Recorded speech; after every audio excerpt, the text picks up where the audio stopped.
It's taking time to share.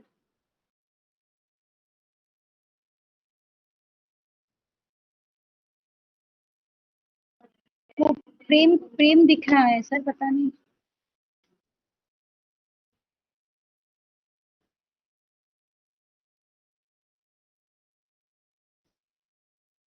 Muted. Sir एक ही नहीं sir, एक वेबकैम का एक ही लगाना है और हेडफोन का एक लगाना है।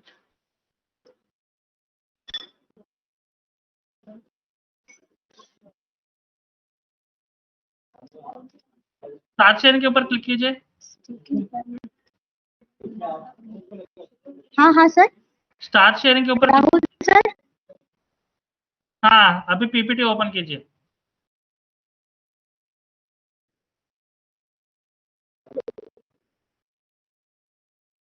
मिनिमाइज कीजिए।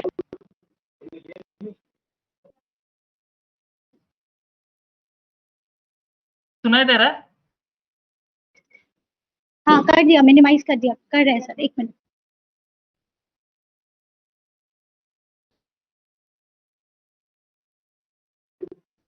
हाँ सुनाई दे रहा है। हेलो। हाँ okay. Rahul sir, you can hear me know?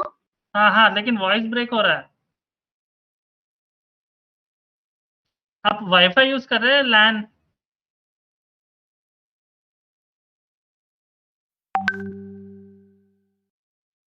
Hello madam.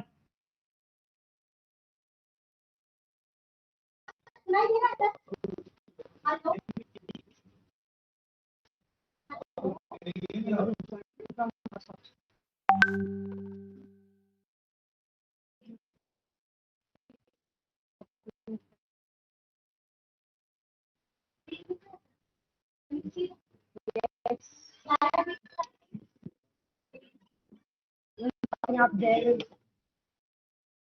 Rahul sir.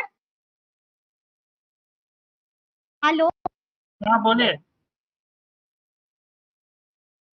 हाँ बोलिए। स्क्रीन फ्लायर दिख रहा है? अब तक दिख रहा था, फिर चले गया। स्टॉप शेयरिंग मारे शायद आप।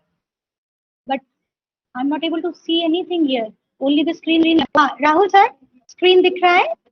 नहीं अभी नहीं नहीं दिख रहा है, फिर से चले गया। शेयरिंग है। दिख रहा है आपको? चेंज हो रहा है? दिख रहा है? अभी दिख रहा है शायद? हाँ अभी दिख रहा है। नहीं, आके चले गए आप। स्टॉप शेयरिंग के ऊपर क्लिक किए शायद। स्टॉप शेयरिंग नहीं क्लिक किए हैं। हाँ अभी दिख रहा है। हाँ दिख रहा है। अभी दिख रहा है। Is it okay? Okay okay okay okay, thank you.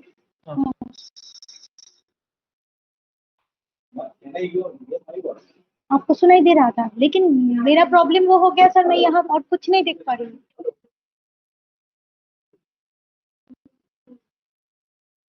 I am not able to see anything from here again.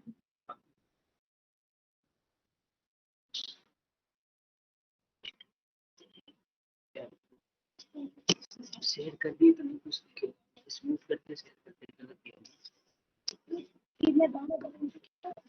Unmute करेंगे फिर अनम्यूट अनम्यूट आपको कंट्रोल करना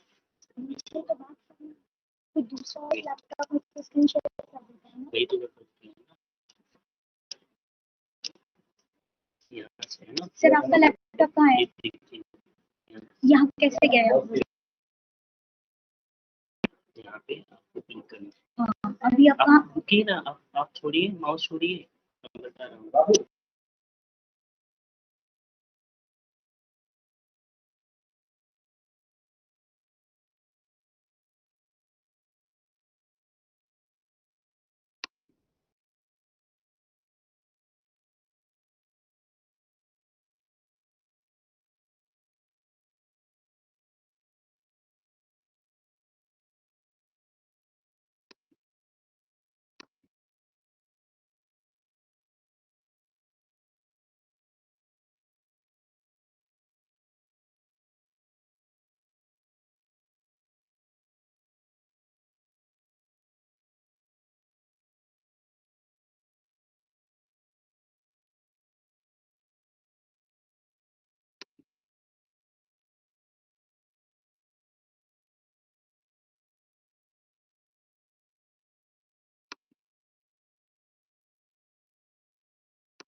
Good afternoon, madam.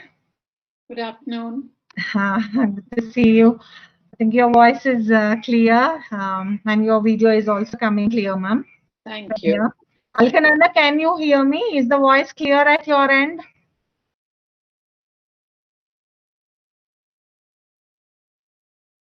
Mugesh sir, good afternoon.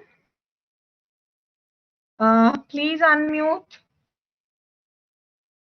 Mugesh sir, your mic is not on. Good afternoon, all the participants. We are just doing the preliminary audio video testing. Please wait. We will start as per the schedule which has been sent to you. Right now, the organizers are just checking the audio and the video outputs.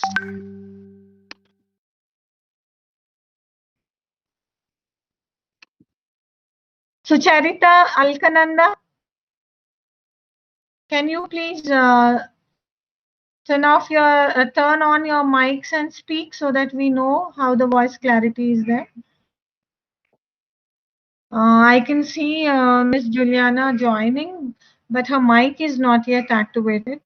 Good afternoon here, Juliana. If you are able to hear us, your mic is not activated. Can you please check your audio connections? Juliana, this is Shilpa. Your mic is not activated if I'm not wrong. Can you please check your audio connections?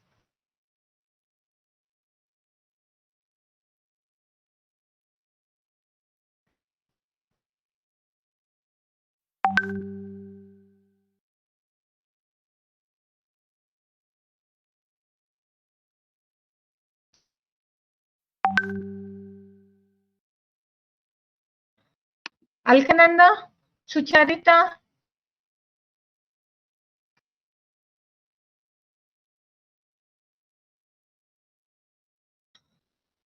RC Kolkata staff, are you able to hear us? Okay. Juliana, I can see your mic is on now. Can you talk something so that we'll able to know? Yes, I can see you now. Good afternoon. Good afternoon. Yeah. So nice to hear your voice. I was a bit tense when your mic was not activated. I know. I was equally worried. I couldn't hear you. I was panicking. Oh, I'm so glad to see you and hear your voice. Yes. Yes, the RC Kolkata team, we are waiting to listen to you. Alkananda, I can see you are connected. Mugesh sir, I can see you connected. Kolkata team, can you please come on board? Mugesh sir, your mic is not on. Please check your audio connection.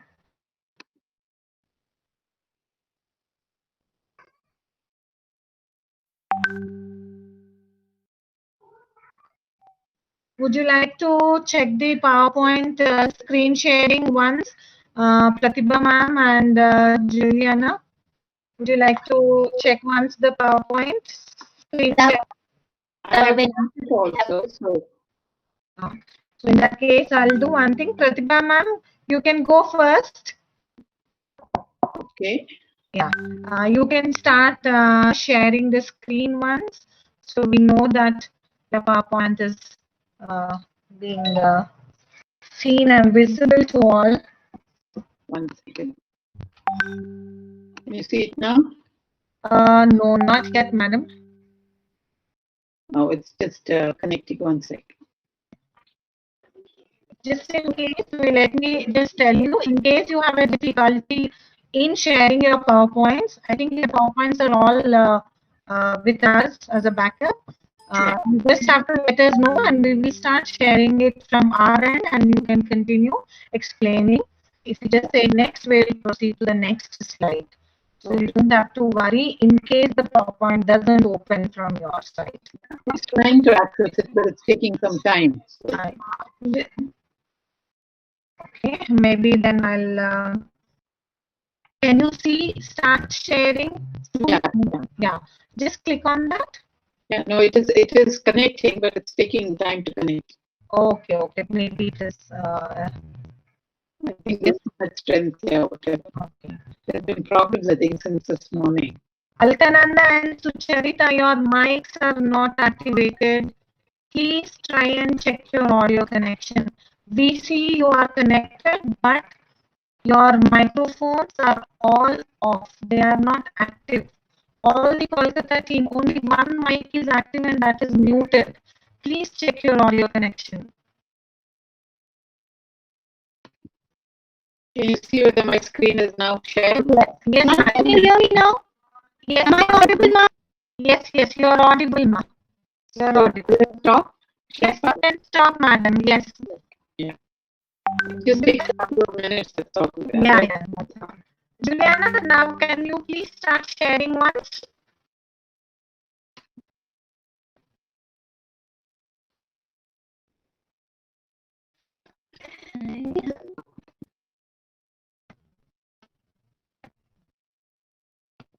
Can you see it?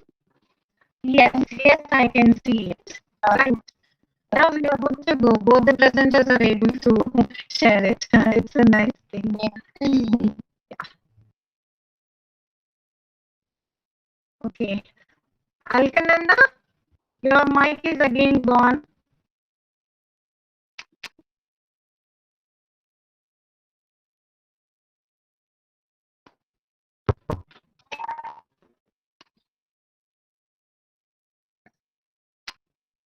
RCK, the system connected with the name RCK, your mic is off. Please unmute and then start speaking so that we know if the voice is audible or not. Unmuted. Yes, I can hear you now. Yes, I can also see you, but can you please pull the curtain behind you? The sunlight is obstructing. I mean, it's not a very clear picture. I mean, the video is not very clear. Please pull off the curtains.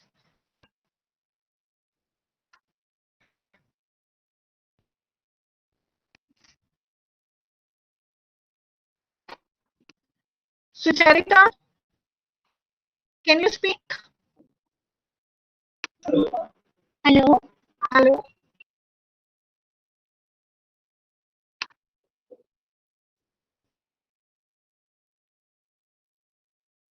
Alkananda and Sucharita. Yeah, I unmuted Sucharita. Am I audible now? Yes, you are audible. Yes. Mugesh sir, me face మీద light పడుతుంది Mugesh sir.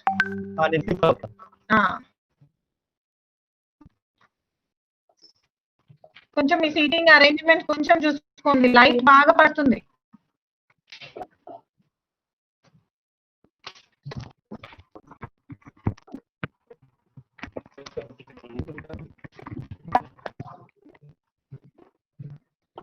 Okay, we are all good with the audio. And also ये अपना जो पैसा rule जो है ये कब हुआ 2014 में हुआ. Mugesh sir, Mohan sir has not yet connected. Yeah, I'll just call it. Yeah, he's not yet connected. I don't see him connected.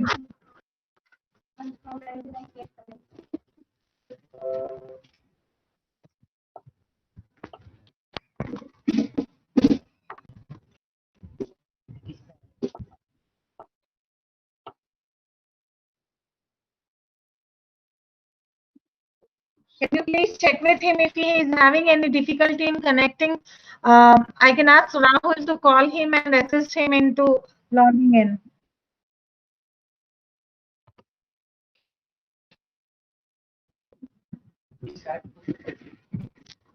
No, I don't see him.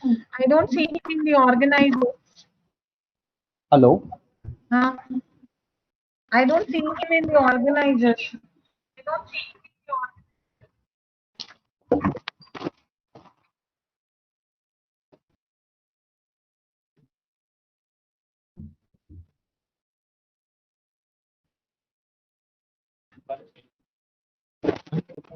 77 millions.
Muted. Unmuted.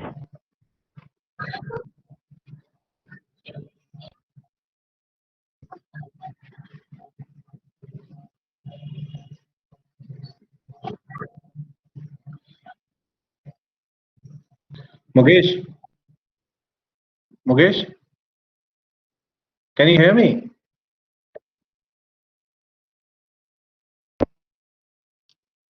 Ask Mukesh to sit this side. No, the light is behind him.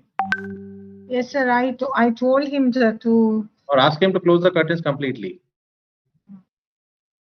I told him, and now Mugesh's audio is not connected. Okay.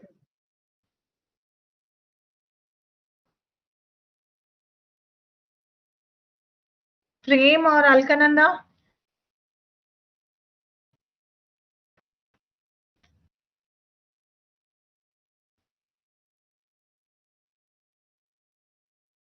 Curtain पूरा बंद कर दीजिए, बहुत ज्यादा light आ रहा है। या तो फिर आप चेयर इस तरफ घुमा लीजिए ताकि लाइट आपके ऊपर ना गिरे।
Welcome. Psychology, NIEPID RCK Kolkata. Welcome you all for this international webinar on recent trends in understanding and managing autism spectrum disorder, a multidisciplinary approach. This webinar aims at enhancing the knowledge of the participants on the key interventional aspects of children with autism spectrum disorder, that is, behavioral, sensory, and communication. The webinar will focus on understanding the recent trends and advancements in support services for children with autism spectrum disorder. I now invite our officer in charge, Mr. T. Mukesh sir, for the welcome address.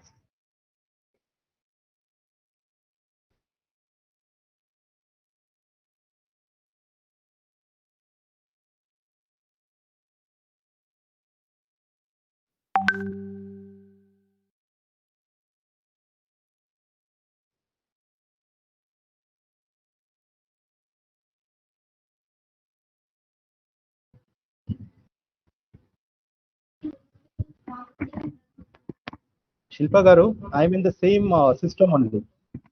We're able to connect with only one system properly. So I'm also staying in the same system where Alka was there. Yes, Please. yes. You are audible, sir. You are very audible. And Yes. yeah, please Can you carry make, on. yes. Can you make me as a presenter also? Am I Yes. sharing the video? Yeah. Distinguished chief guests, resource persons, participants, a very good afternoon to all of you.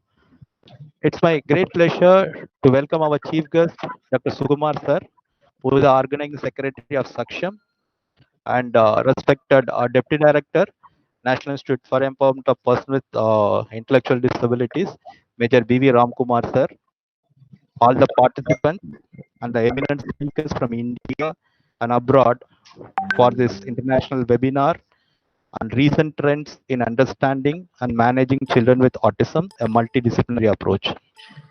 This is the first ever international webinar conducted by NIPID and its regional center Kolkata on the digital platform in line with the social distancing norms due to the COVID-19 pandemic. It has been found that 1% of the world population has autism spectrum disorders as per the CDC 2014, and the prevalence rate in the United States itself is estimated to be 1 in 54 births as per the CDC 2020. Prevalence has increased by 6 to 15% each year from 2002 to 2020 based on the biennial numbers from the CDC. Just decades ago, many people with autism were placed with institutions. Professionals are very less educated about autism than they are today, and specific services and supports were largely non-existent. Research shows that with appropriate services and supports, training and information, children on the autism spectrum will grow, learn, and flourish even at a different developmental rate than others. In view of the above concept, today's webinar is a need of the hour, and NIPID and its regional center has came up with this international webinar. Once again, I welcome one and all for this webinar. Hope we'll have a wonderful session ahead. Thank you, everyone.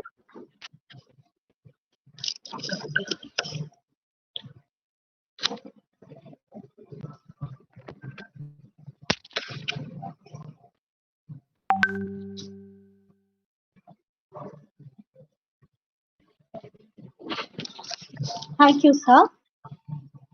NIPID RC Kolkata extends heartfelt thanks and gratitude to our Deputy Director, Sir, Major B.V. Ramkumar, who took out some of his valuable time from his busy schedule for us.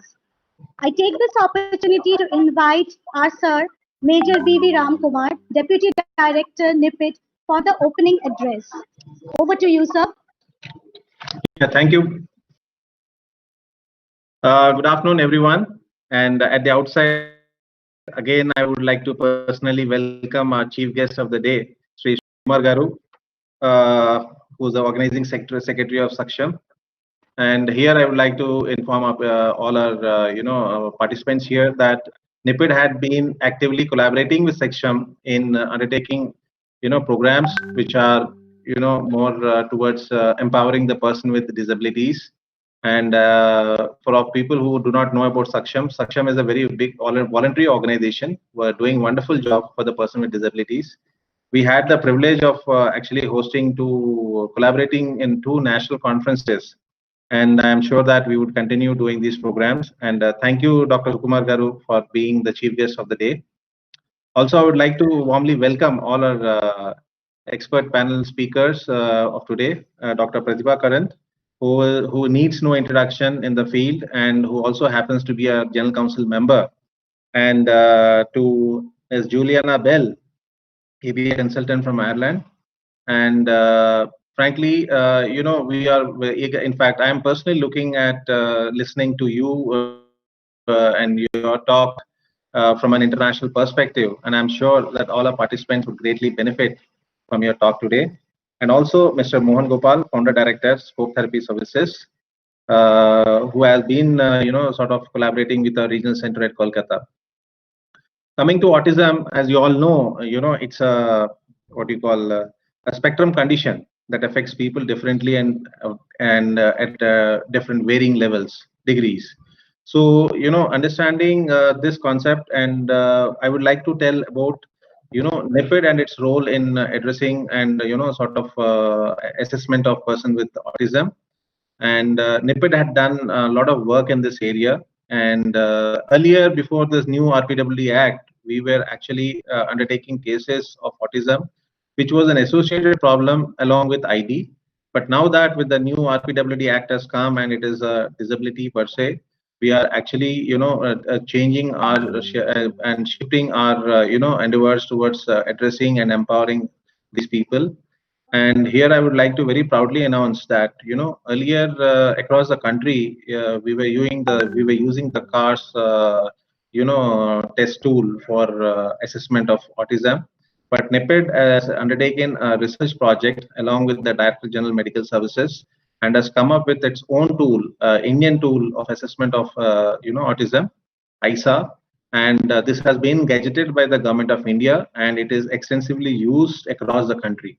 The main advantage of ISA is one, it actually is one which is which actually addresses the socio and environmental conditions of this particular area, which is very important in the assessment, and also it gives the percentage of its disability.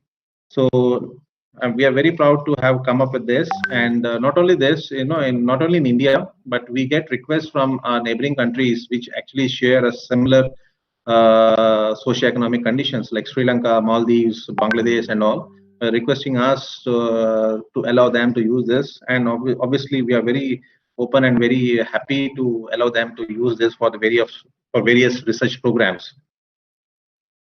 Early intervention and early identification of autism, for that matter, any disability, is very important. And as part of this endeavor, I would like to share the recent, initiatives of the Government of India. In fact, early intervention has been a very important aspect at NIEPID, and addressing the spectrum condition of autism. We have been always emphasizing in trying to create awareness so that not only for prevention but also for early intervention. And this we have been doing through the grassroots level workers to up to the highest level in the government hierarchy as well as the NGOs.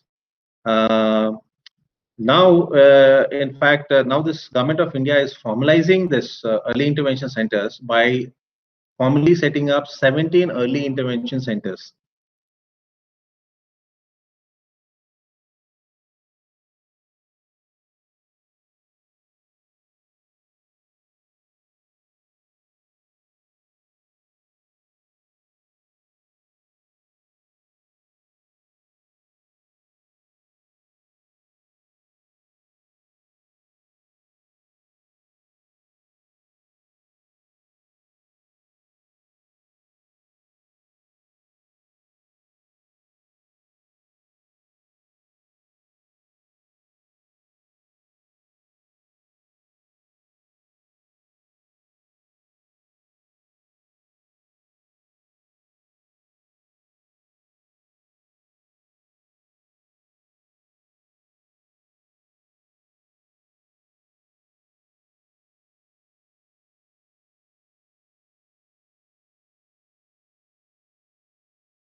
Welcome. And yeah, all the very best.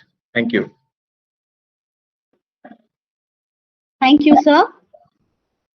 Today, we are extremely honored to have Dr. Sukumar with us as our chief guest for this webinar. Dr. Sukumar is an MBBS from Kurnool Medical College, MD in Pulmonology from SV Medical College, Tirupati, Andhra Pradesh. He's a full-time devotee in various service activities. He is a CMO of a charitable Jai Bharat Hospital, Nellore. He has coordinated various outreach healthcare activities in Andhra.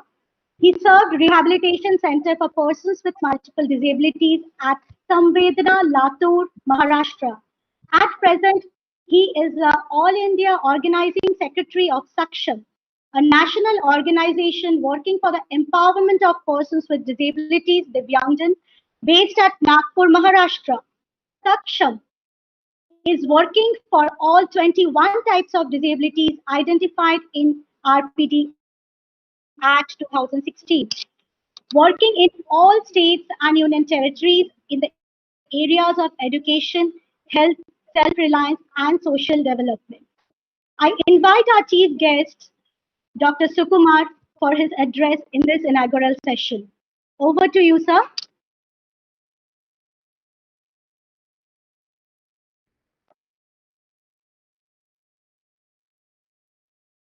Sukumar, sir, it's over to you.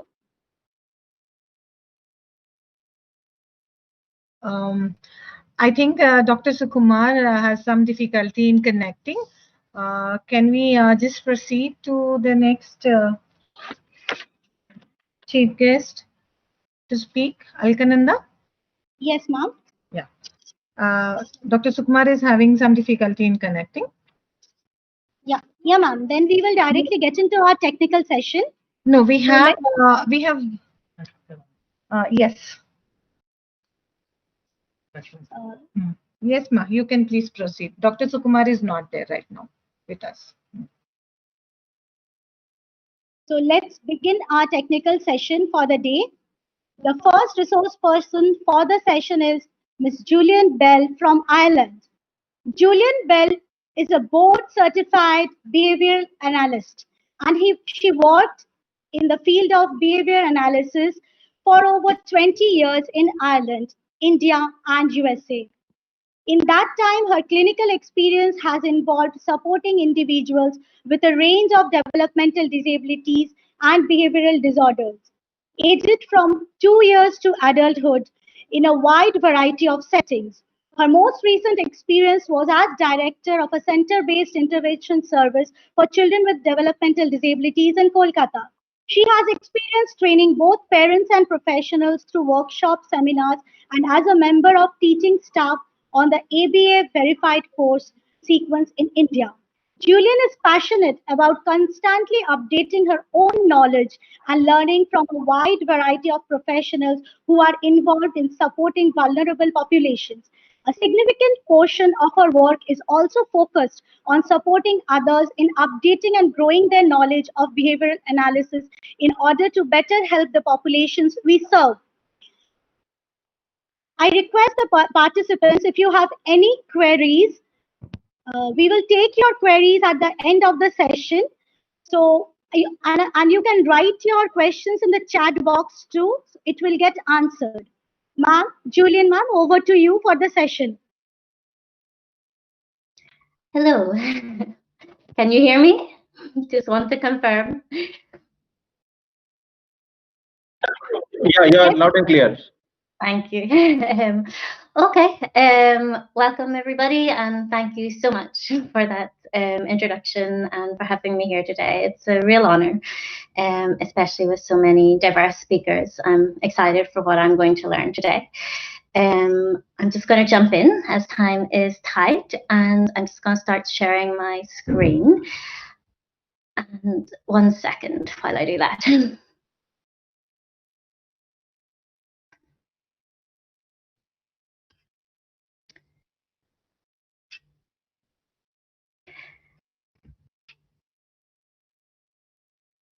Oops. I don't know what I did there. That was not what I meant to do. Okay. Okay. Hopefully someone will let me know if you can't see what is on the screen, but hopefully it's up and running. I can't see you all, so I will just jump in. Okay, so today I was invited to give you a little update on what's happening in the behavior analysis world, and it's specifically its applications to intervention with children or young adults with autistic spectrum disorder. And as the topic today is focused on multidisciplinary approach, also how we can integrate services from different professionals so that we can all work better together. You've already heard about me, so I'm not going to go into all of that. But I have, as it's been mentioned, a lot of years experience now, more than I would like, I think. I can't believe 20 years down the line. And working with complex behavior. Just before I start, actually, I should warn that also the complexities of working from home now is that I do have a few pets, and I sincerely apologize if they make an appearance in the screen. They are closed up, but they're a little loud as well. So let's jump into the main topic. What is behavior analysis? There is many varieties and experiences and knowledge about behavior analysis in the world today. The most important thing probably to know is that it is not specific to an intervention for children with autism. It actually is a science as such in its own right, with a whole range of applications. This is a few keywords. A big guy in the field is somebody called B.F. Skinner, for the psychologists out there. I'm sure you will have heard a little bit about him. The field of behaviorism, though, expands significantly beyond that. So I just wanted to highlight that, because there is sometimes a perception that it is exclusively applied to children with autism, which is a very specific type of intervention, not sort of representative of the whole field, though a major proportion of it. Again, just a brief visual highlighting various ways in which we can think about behavior analysis, but I won't go into this in that much detail. It's not very relevant, but the separation of the science from the service delivery is sometimes an important distinction to make. So, as a behavior scientist, as a behavior analyst, the key thing that I would take away from our concept I would use to describe the field of behavior analysis is that we are particularly interested in what we call a functional analysis, which means that the perception or the assumption is, based on a lot of research, is that behavior happens in a context. And when we understand that context, i.e. the external environment that we all experience, and also the private experience of being in our bodies and all the emotions and the feelings and the illnesses or not, health experiences that we can have inform the behavior we all engage in. And that is how we understand behavior as part of a behavior analytic approach. And that informs then how we approach intervention with children with autism. Okay. With regards to specifically intervention for autistic individuals, I will speak today. That is our topic. And particularly we'll try to present on how that can be applied. As already we have an occupational therapist speaking, and we have a speech and language therapist speaking. I will try to speak specifically probably to more of behavior reduction. Behavior analysis does include a lot of behavior increase and skill development. I would say in my 20 years, maybe 10-20% has really only been focused on reducing particular concerning behaviors. But I think it is where maybe I can contribute a little bit today, given the breadth of experience that we have in the what's the word, conference that we are attending today. Okay, so key features of today's ABA. ABA is 50 applied behavior analysis and its application to children with autism is about 50 years old now, 50 or 60 years old, but it has evolved significantly over those years. The research has evolved, the service and how it's applied with children with autism has evolved. So, few features that are key features, and then I'll briefly talk about sort of a practical application and how this might look. So all key features, all behavior is functional, is a core principle. As I said, behavior, as a behavior analyst, we come from the philosophical position that behavior happens in a context, and it's that context that really shapes the behavior that we all display, not just children with autism. Therefore, when we come to approach and help a child who's maybe having some difficult or concerning behaviors, we'll always come from the position that this behavior is functional. They have learned it for a reason, because of their history, because of the current context. It may not be the best way to communicate what they want to communicate and get their needs met, but it is functional based on their learning history. We always want to approach that, and we believe that approach is respects the dignity of the individual. It's not saying this individual has something wrong with them and we need to fix it. The main principle is that there's a function to this behavior, and we will help them figure out what that is and then get that need met, that function met in a different way. Part of that kind of philosophy also of dignity and respect is that if assent is withdrawn, particularly certainly with adults, they will consent to their own intervention, and with a young child, assent who maybe can't speak, assent may be withdrawn just by showing distress if they can't show it in another way. So we will always honour that they therefore may want to withdraw from whatever intervention we're providing at that minute and reassess their needs. As I already said, the core principle is that behaviour is functional. Therefore, we would never want to reduce a behaviour which is serving a useful function for the individual unless it is dangerous to themselves or others, or severely impacting that individual autistic person's ability to function in the world in which they live and to have a true quality of life. And a big principle and a core principle in achieving all of this part of behaviour philosophical approach to behaviour analysis is that we eschew the use of punishment as a way of changing behaviour. There's just to quote a big, again, who I mentioned earlier, B.F. Skinner, the wording's a little odd, so I'm actually going to just summarise the paraphrase the statement, which is that punishment really only acts to suppress behaviour. It doesn't remove it, and at best, the individual learns with this person or in this context, I shouldn't do this, and I should avoid, just to avoid punishment, but really doesn't move them forward in life. So we eschew the use of punishment in today's ABA. Okay. So with all of that in mind, I'm going to specifically talk on then one particular approach to reducing any behaviours that are perhaps dangerous, etc., in the field of behaviour analysis at the minute, which has a strong research base, and I thought maybe functional and useful to everybody in the group, as we have many teachers, psychologists, etc.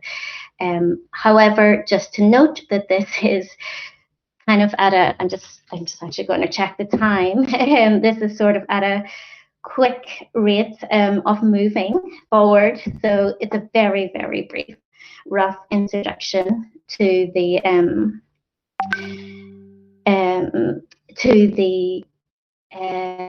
topic. This in no way sort of will give you that many practical applications right away, but I'd be happy to help anybody if they contact me in how to do this in more depth.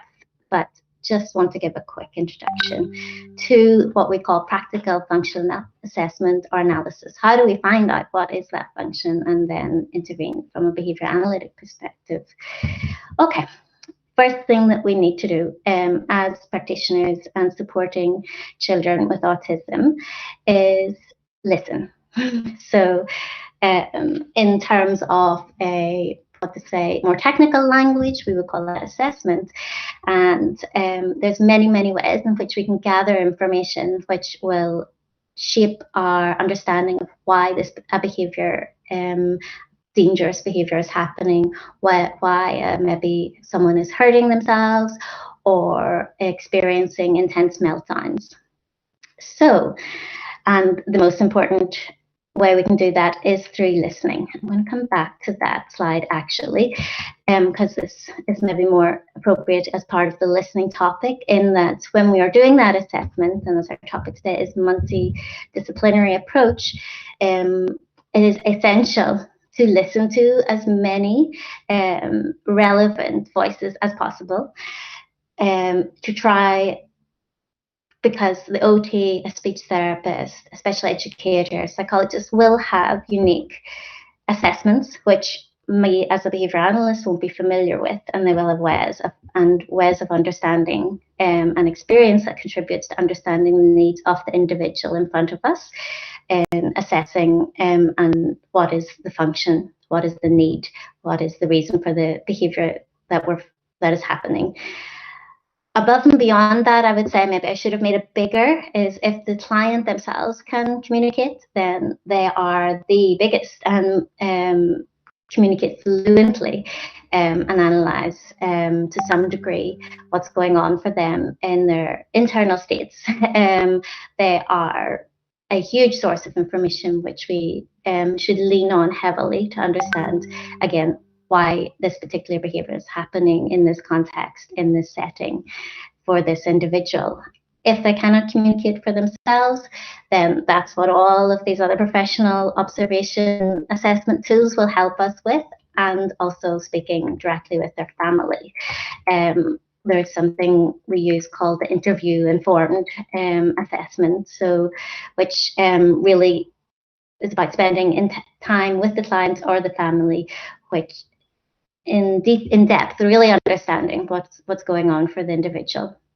I just wanted to highlight the Autism Self-Advocacy Network in terms of when we think about listening to an autistic person, if we ourselves are not autistic and, as they say, neurotypical, we need to come from a place of understanding the perspective of the autistic community and how they may think and communicate differently. So really getting in touch with autism advocates, etc., is really helpful. And this is one place in which you can, again, assessing and listening and understanding the needs of the individual in front of you. It doesn't give you the very specific individual needs. That's what our in behaviour analysis we call the ecological assessment might do, so assessing all the cultural and social and environmental factors, what your OT assessment might do in terms of sensory needs, etc. But having a broad understanding of what the autistic community is saying about their own experience of the world is going to really help shape and make intervention much more effective and respectful. This is just, when we talk again about function, what we're really talking about is what does an individual need in this situation? What need are they trying to fulfill with this behaviour they're engaging in? And how do we help them do it in a more, let's say, less dangerous, less harmful way, and more that gives them more access to engaging in the wider community. This is just a general summary from Matlov's, I think I'm maybe getting that name wrong, of the original person who kind of summarized the most broad categories of individual needs that any human being will have. So these are helpful for helping us figure out what our kids need. Then, as part of that listening process, it's maybe a little separate from the listening process, but my question then as behaviour analyst is, did I listen well enough? And that's when we do a little brief, what we call functional analysis, our test of what we think is going on for this individual, to see are we right. I won't go into this details of this graph, it's not that complicated, but we've limited time. But the basic principle is that these white circles at the bottom represent what we call the control condition, where we fulfill every need of the individual that we could possibly have understood from our assessment.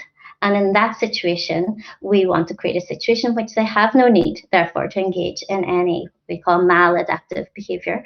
So non-adaptive behavior, and therefore we see these white circles are off at a very low rate. So that shows we have a good control or condition. Then our test condition, we will introduce very mild exposure to the situations in which we believe the person experiences a need and that not getting met, whether we might present, in this case, this individual, their behaviors are associated with escape, getting to something tangible. So maybe there's particular demands that are aversive to them.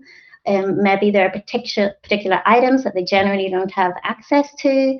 We will put in some demands, remove some items that are not highly that are part of what we think they need when they communicate using maladaptive behavior, and then see what happens. And in this rather perfect example, the black dots in the test condition, the behavior spiked. As soon as we see the behavior occur, maybe that might be hitting cells, it may be screaming loudly, etc., then we immediately go back to our safe space, as we might say, the control condition. Our goal is never to create any sense or exposure to an intense level of need not being met, but a very mild exposure allows us just to test, did I listen well enough? Have I got it right? And be confident going forward in our approach.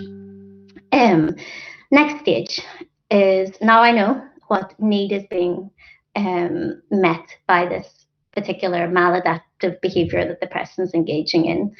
Maybe self-injury, it may be aggression, it may be strong language and such like. I will then move into what we would call the intervention phase. And part of that, though, before we can really go anywhere near the behavior itself and looking to reduce that, is that we need to help them learn by creating joy, as we might call it in everyday speak. In behavioral speak, we may call it pairing or rapport building. And it's very like what I talked about, the control condition. It is, it involves just setting up the world so that their needs are very much met and associating ourselves with those needs being met. So life is good. All needs are met. We associate ourselves with the experience of all needs being met, and we practice to get to know the person, and better even than already we do, and associate ourselves through listening, mirroring, maybe we engage in some stereotypy with them at that time. We relate to and connect with their lived experience in the world. And it can involve many and random things. We all have unusual tastes sometimes in life, and certainly children and adults with autism, because they have that different experience of the world, have some that we maybe wouldn't traditionally have sought to engage in. For example, the examples of the little boy watching the blue lights, the bead activity, lining up items. These are all preferred potential reasons for engaging in maladaptive behavior, which are now being, which we are now going to join them in and learn about. As we move on then, so now we have the need is understood, we have a positive, trusting relationship with the individual that we're working with. We then want to move on to what we call learning by empowering. And the most empowering thing for any individual, I would argue, and I believe, is being able to communicate your own needs functionally to those around you that are supposed to be helping you get those needs met. This is a stage which usually involves teaching some functional communication or replacement behavior. So rather than hitting yourself, how's about you use this visual, this word, this picture, this button, this whatever it is, this alternative behavior in order to get your needs met. And that can be very idiosyncratic to the individual. There is no right or wrong way of doing that. The important thing is that it does need to be understood by the wider community that they interact with, because they need to be able sometimes to help them meet their needs appropriately. So we call this time, we often use at the start, rather than get into trying to teach an individual, because these are dangerous and really significantly impacting behaviors, rather than go into teaching individual meanings of words. We will often start with teaching a generic phrase like my way. So I need my way right now. I can't handle whatever other things are going on in the world. I need things. I need to get this other need that we've already assessed and analysed met. Excuse me. So an individual will use their device, their words, text, their gestures to communicate this. I need my needs met right now. Those needs that you assessed earlier, I need those met right now to be able to be okay. And I will communicate that functionally and appropriately by maybe pointing to myself and saying my way, just vocally saying my way, pointing to a picture that says my way. It doesn't have to be my way. We just try to choose a neutral statement. So we do. Much later down the line, then once maladaptive behavior is reduced and we have a happy, relaxed and engaged person who knows they will be listened to when they say phrases like my way, then we absolutely would need to work with a speech therapist in order to teach what we might say more broader functional language, to be able to tell those who haven't been part of the analysis and haven't been informed what exactly their needs are in various situations. But we start broad. Next phase, learn by compromise. So we understand why behavior is happening and their needs, and that their needs aren't getting met. We understand how to meet those needs, and we've given them a way to get those needs met appropriately, and formed a trusting relationship with the individual. Now that we're there, unfortunately, sadly for all of us, life cannot always be my way. The reality is that we all have to compromise to live in the world and to be as part of a society. If we want to stay to ourselves, that's a choice too. And as part of our a good ABA program, a good behavior analytic program, there will always be the choice for the individual to walk away from any kind of intervention. And but we by principle want to make our learning environment so motivating, and it should be motivating to get your needs met and to learn communication. They choose to stay with us. So if they choose to stay with us in learning together, then we do move on to teaching how to compromise. And that usually involves, now we have a replacement behavior for getting needs met, also teaching other alternative behaviors that are required for living in the world that we live in and getting their needs met. First stage of that is that we will teach basically it means, this stage means saying no whenever a person requests my way. We don't mean no forever, we mean no for a little while. So it involves delay and teaching. Again, when you hear that no and you can't have things my way, alternative way behavior that can, and rewarding that behavior. It might be, okay, whatever, if you've got a slightly, alternative cool dude who doesn't like to just say okay. I was thinking, I've included the visual because it took me a long time to figure it out, but the Indian traditional nods of the head would very well communicate, yeah, I'm okay with that.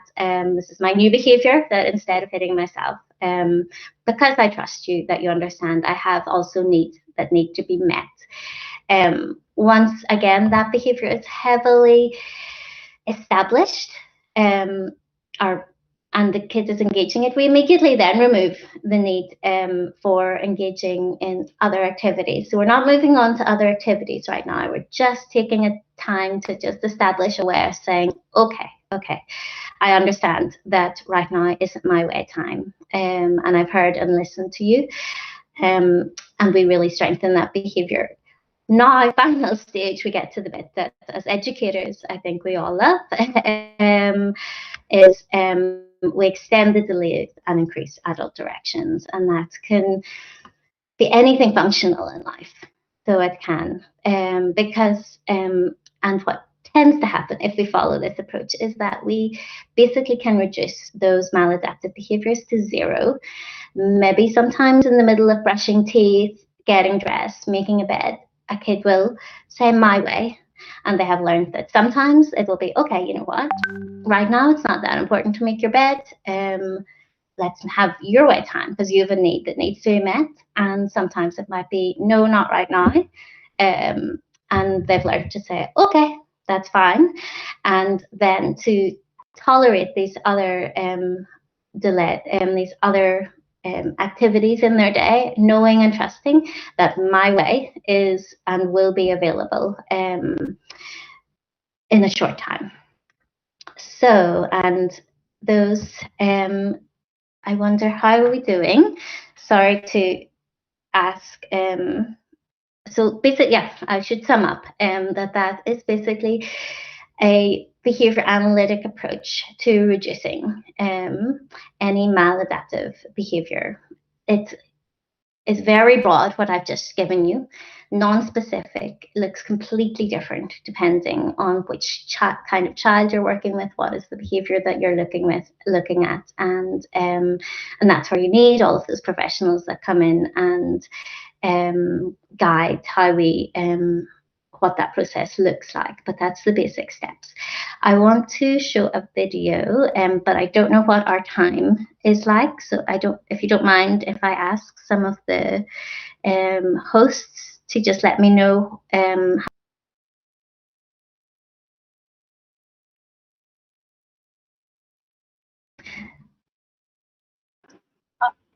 Yes, ma'am. do we have time for a short video clip? Yeah, ma'am. You can continue with the video. Okay, so I don't have permission for sharing videos of some of the kids that I personally work with, but I have found some videos of this process happening online. So I'm going to just share a little clip from those to hopefully give you a visual of what this all might look like in practice. A disclaimer would be that I don't work with or haven't been involved with this particular centre. This is a very unique situation in which it is a residential situation. So these are young adults who have had to move to a residential setting because of the dangerous level of their behaviour. Behaviour analysts weren't involved at one point, but then got involved a little later, and followed a process similar to this one and helped them acquire some new functional behaviour. So I should have had my file open, but get it briefly.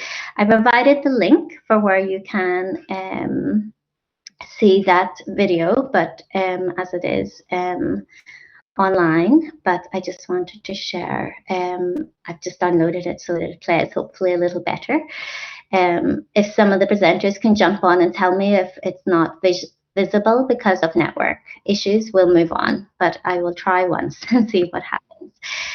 The first example is a young boy with his mother actually introducing the video and with a brief example of the type of behavior that he engaged in, and then how they identified some of his preferred activities and introduced some functional communication. Okay, so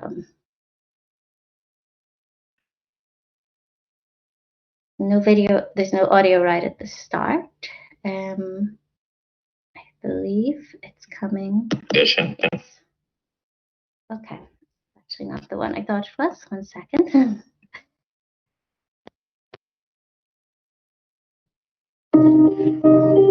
Joey was diagnosed pretty early, pretty young, and from early on, we knew that he probably would be on the more severe end of the spectrum. It was clear that he was profoundly affected in every way from his disabilities. Prior to his coming to Tradewinds, Joey had a lot of aggression and self-injurious behavior. And I know, those are words we use a lot. I think I hear them all the time, and I feel like sometimes people don't really know what does that look like, or to what degree does this child display aggression and self-injury.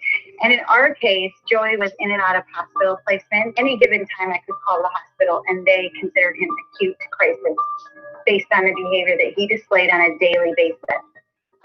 We had actually leased an apartment to separate our children because we could not have all three of them in the same house due to the level of aggression and the danger that it posed for them. So we were separated as a family. So that's the extreme end, just jumping in to say that's the extreme end of the spectrum, obviously, of behaviors that sometimes are displayed that are dangerous. I would also like to note these are not part of a diagnosis of autism or necessarily specific to autism, but just that those, but they do occur maybe at a higher frequency and need some intervention sometimes. So just his going residential. We still saw a lot of the aggression, still really had trouble with that. It felt like, we were being careful about the demands we were placing on him, which made me nervous as his mom. There's only so much time. Just jumping in to explain, this is the, you might say, rapport building stage. It doesn't show the assessment other than the brief one that you've seen before, where clearly demands for this young boy are aggressive, and he felt like maybe he wasn't being listened to in order to escape those demands. So, so we're now, is the previous video clip. In this clip, it is the life is good situation, the rapport building. So for him, that's very tangible rewards. His escape, as far as I could understand, was his desire to avoid demands. Was not about the demand or not being willing to work and learn. It was that he wanted, at those times, really wanted to get away from the task in order to get to those things that he loved and felt a need to engage with in that time, maybe for sensory reasons, maybe just because we all need some downtime. And he maybe felt that wasn't being honored previously in his previous settings. So here he is enjoying the things that he enjoys. I felt like we had left in school to have teams of people help him, and I also felt like he's only getting. He's also a little further down the road in that they're at the stage of beginning to put in a mild, what you might say, instruction or request, which is that they are just going to ask him to transition to a work setting, and then you'll see him communicate that he wants to leave. Bigger. So these things have to get worked out. So, I think it was in the past couple of years, particularly this past year when he joined this program, that we really saw gains. And my favorite thing that has happened in the past year since he started your program, my phone rang. So it seems like such a small thing, but and not that functional at this stage in terms of whole of life can't be like this. But again, this is a situation where previously this young boy, when asked to move from the things that he loves, probably felt that he had no way to communicate and let everyone know that I'm not ready, I need more time, I need my way, and that and trust that that would be honored. So we had to start, or we, it wasn't me, these people, this therapists and his team had to start right at this level of building that trust that we will honour and listen to that need, and we know what you need because you maybe don't have a more broad range of communication. We've done all the work to understand what are your needs, and we'll make sure that those are met. So so that's what's happening there. I think I will stop there. I'll just see, is there... And I picked up my phone. I'm just going to skip ahead. There is, then you'll see... this is a video of a demand situation where he's learning. Actually, his mum was very keen that he would learn how to put in his or charge his iPhone or iPad, I guess, so that he could call her if he was ever in a low mood. So they couldn't teach him before because any attempt to teach to around the use of the iPad was extremely aversive to him, and again he didn't trust that his needs would be listened to when he didn't want to be taught and he just wanted to watch his iPad. So in this situation they're now able to do that because he trusts that, okay, they will listen to me when I say, okay, I've understood you, I know how to plug my iPad in, now I just want to chill and watch my iPad. And the mum had the reassurance of knowing that her son could always connect with her whenever he felt he wanted to. And then it just goes on to show, you'll see online, it goes on to show him working in the cafeteria and things. So it did have a significant impact, hopefully, on this young man's quality of life. Just to finish then, there are lots more videos on that particular YouTube site. So feel free to go there and see those. Again, their particular population are all children who have reached a very intense level of self-injurious and dangerous behaviour. It doesn't need to be at that level before we intervene. It shouldn't be, and it's very sad for those young people that it happens so much later in life. But it is, we wouldn't want to intervene at the same time on a behaviour that isn't dangerous to the individual and just something that they enjoy. So, okay.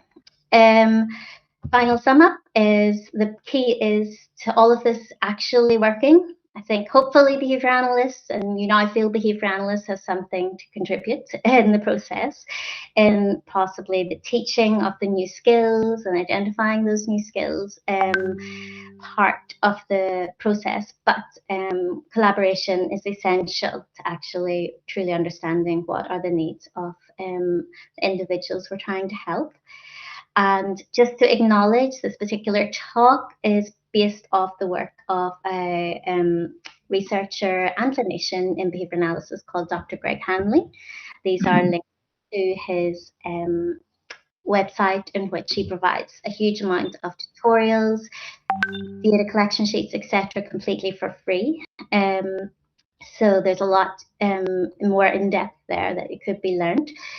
And just some other sites, I'm not going to go into them now, that are useful for learning a bit more about behaviour analysis as it is and should be practiced now. And then just a final note is that for all of us, I think in these 50 years and my 20 years of practice, what I've learned about essential knowledge for an ASD practitioner is some training specific to autism intervention, cultural knowledge, which is why, for example, my 8 years in India, it was essential that I was surrounded by people, local individuals who were actually providing a lot of the intervention and could tell me whenever I was maybe not understanding a cultural behaviour. Developmental knowledge is very important to know what is appropriate at various times. Trauma-informed is discussed now widely in the field and by autistic individuals. It's very important because many experience sort of the reality of being a neurodiverse autistic individual in a very neurotypical world, quite traumatic at times. And so that would come into the phrase, nothing about us without us. So be in touch with the autistic community, and hopefully as part of that, I think knowledge about progressive and evolved science of behavior analysis will really help with that process of helping our kids and young adults. Okay, so that is everything from me. So it is. I really appreciate your time listening to me. I hope I wasn't speaking too fast. I was a little worried about the time, and I know my accent can be a little strange. And I look forward to any questions that you have. Oh, just finally, and perhaps if anybody has any questions, feel free to contact me on my email address. And I'm sure you can, if this is gone and you forget it, you can get it from the organizers at a later date, if by any chance you need anything from me. I'm happy and love actually connecting with other people, professionals and parents, etc., in this world of autism intervention. So I'm just going to stop sharing my screen, and again, thank you so much for all your time and attendance. And I'll take your questions later. Thank you. Thank you, ma'am. Thank you, ma'am, for your enriching presentation. We will be taking up the question and answer at the end of all the 3 sessions. For the participants, we have some poll questions that will pop up in your screen. You are requested to answer the question. Thank you. Thank you, ma'am. Thank you.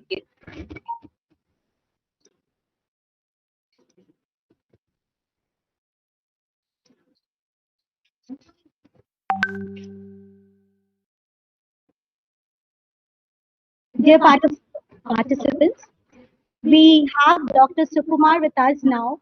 I really apologize to Dr. Sukumar because of some technical issues. We couldn't have him in the inaugural session.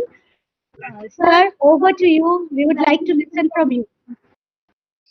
Sukumar, धन्यवाद sir, हाँ over to धन्यवाद you. बहन जी धन्यवाद तो आदरणीय Ram Kumar ji Saksham has got privilege to work with NIEPID thrice or four times. So now it is great pleasure for me to participate in this webinar. And just I heard the lecture of Bell Madam. It is a highly enlightening lecture.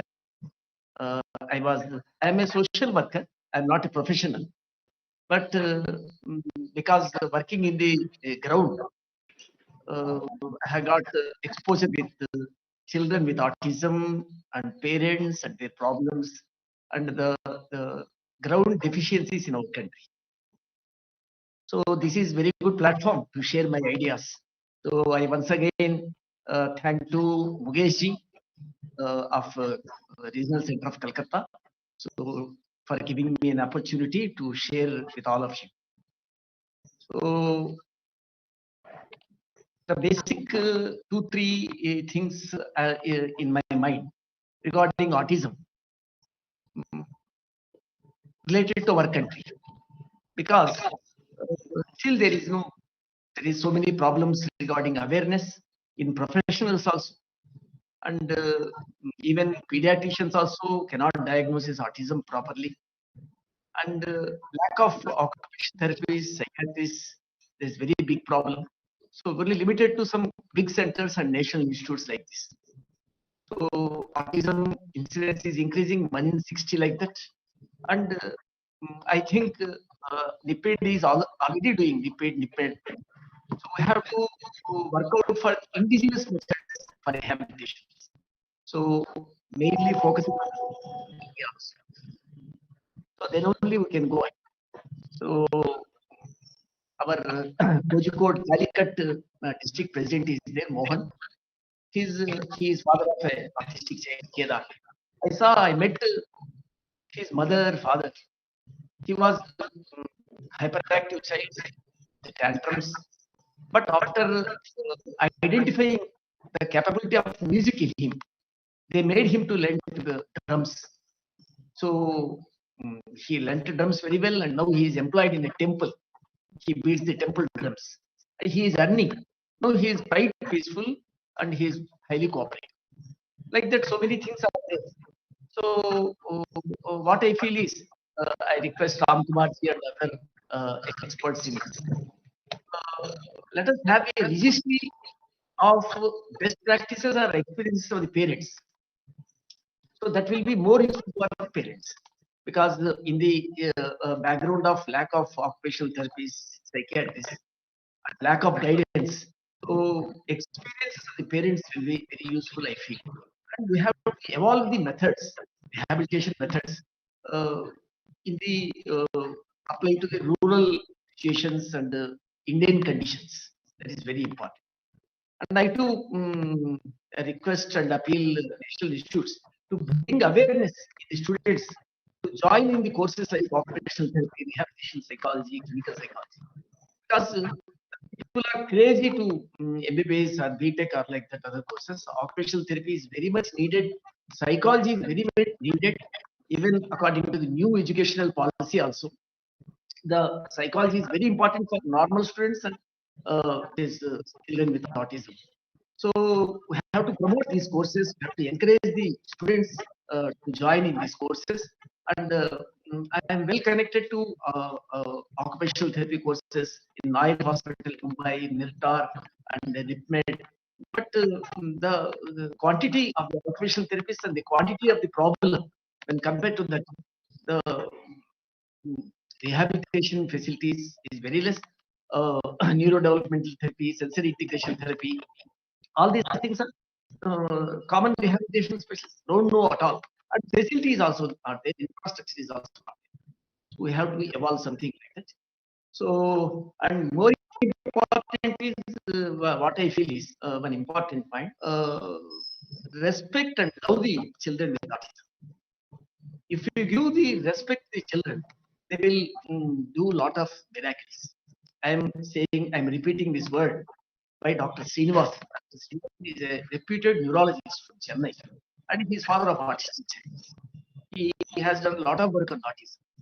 Being a father of autistic son, he led so many things from the son. And something what he says is, he is God to me, because he got so many intuitions. Usually autistic children, though there may be social or communication problems, because of their intuition, because of their intelligence, they are overtake normal people also. Like that. So what I feel is empathy, samvedana. Empathy is very important to create empathy in the society, in the parents, in the professionals, and in the doctors, everybody. So that is very important. And the simple thing, first you respect the autistic child, then he will respond, then we can rehabilitate him easily. So such type of innovative interventions, they should be and interventions by, especially by the parents, they should be registered, they should be circulated, shared to all parents. That is important, I feel. So once again, I feel honored to participate in this webinar. I interfered in between the lectures. Lectures are very important, so I don't take much time. I'm once again thankful to Ram Kumar ji and Yogesh ji for giving me the opportunity. And I am very much interested in autism. Saksham is working on autism in Trivandrum, Calicut, Mangalore, Bengaluru, Latur, in some areas. We have got our own projects, and we affiliated with the because few projects are affiliated with us. So we are working in autism.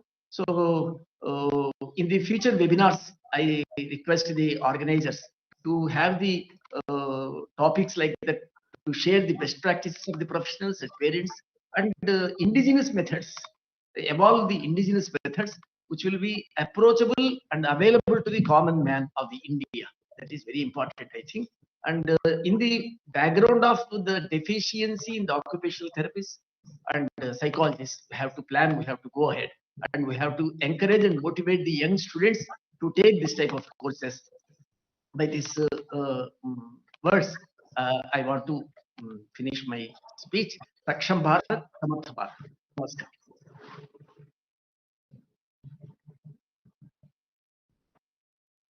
Thank you, sir. We are extremely grateful to have you with us today.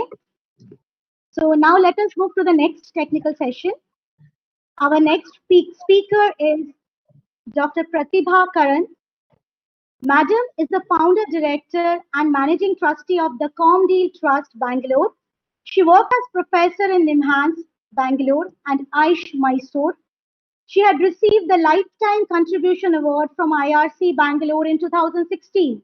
She was also awarded with the Rita Peshwaria Oration Award in the year 2015 by NIEPID Secunderabad and Ministry of Social Justice and Empowerment. She received the Mahila Tilakam Award by the Department of Social Welfare, Government of Kerala. She was awarded the Professor R.K. Ojha Oration, Indian Speech and Hearing Association in 2011. She is a recipient of Vimla Virmani Award in the year 1987 by the National Academy of Medical Sciences, New Delhi, 1986.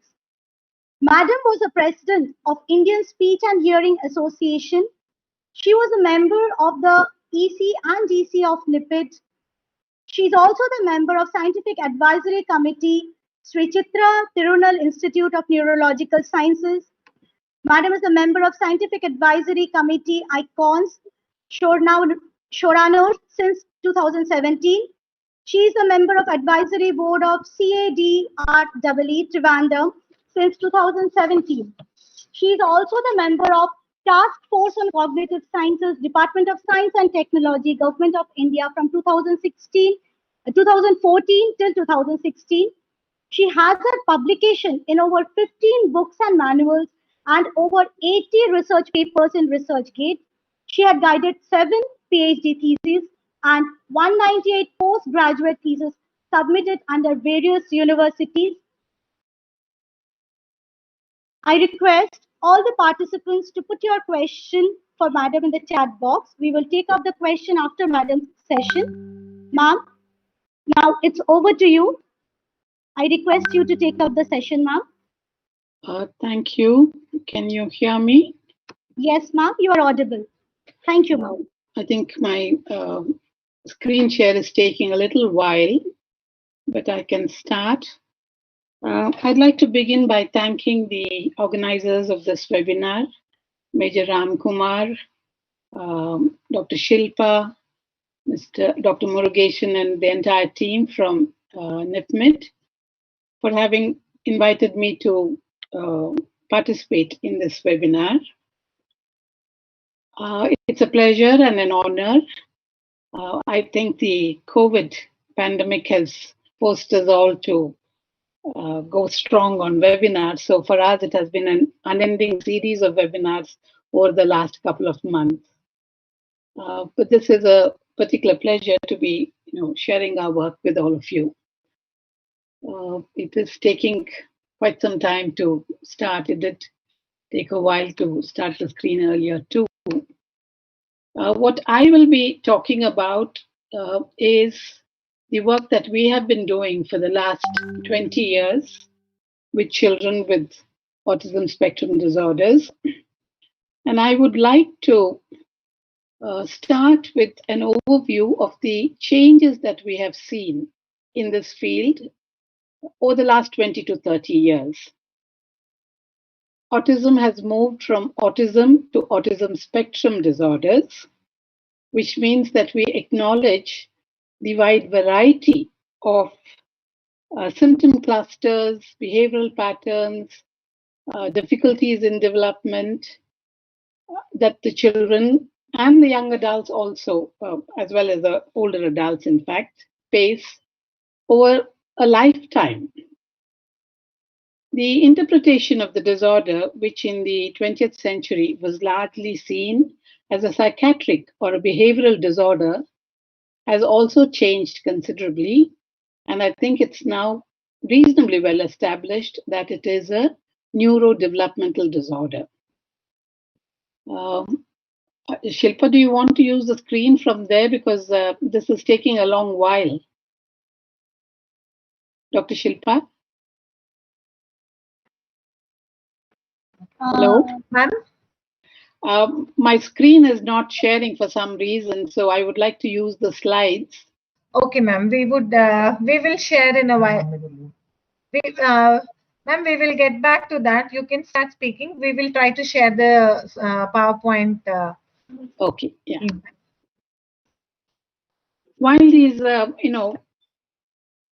massive changes have occurred, partly it's because also the numbers have increased considerably. Thought to be a very rare disorder way back in the 1950s, where we thought 1 in 10,000 children had autism. We are now talking about 1 in 60 or 70 children having autism. So, given the steep increase in numbers and the demand for understanding, for helping the children, the research, of course, has been intensive over the last 20 to 25 years.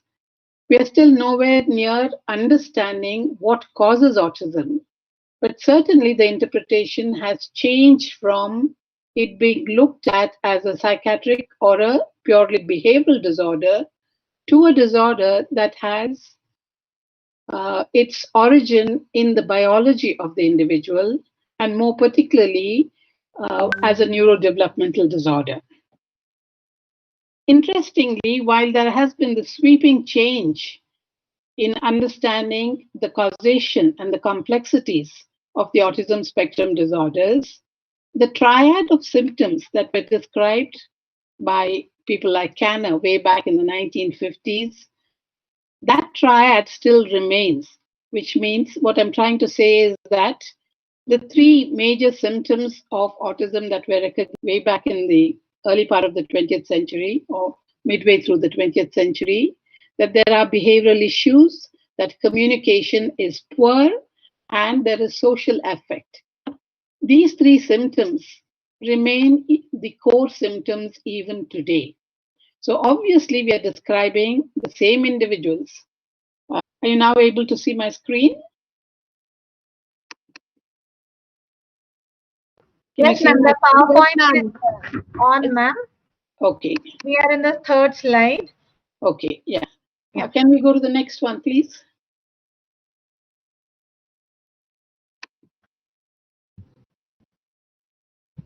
Ma'am, diagnosis. Yeah. Can I go to the third one that I was talking about?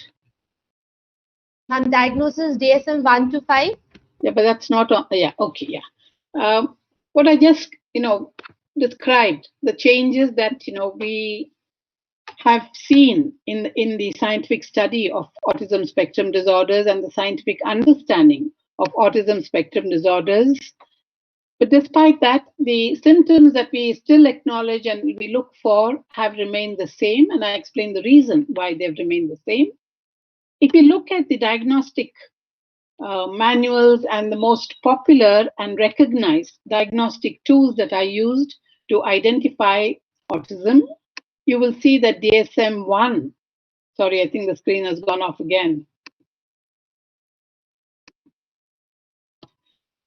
In DSM-1, which was published in 1952, autism is described as a schizophrenic reaction, childhood type.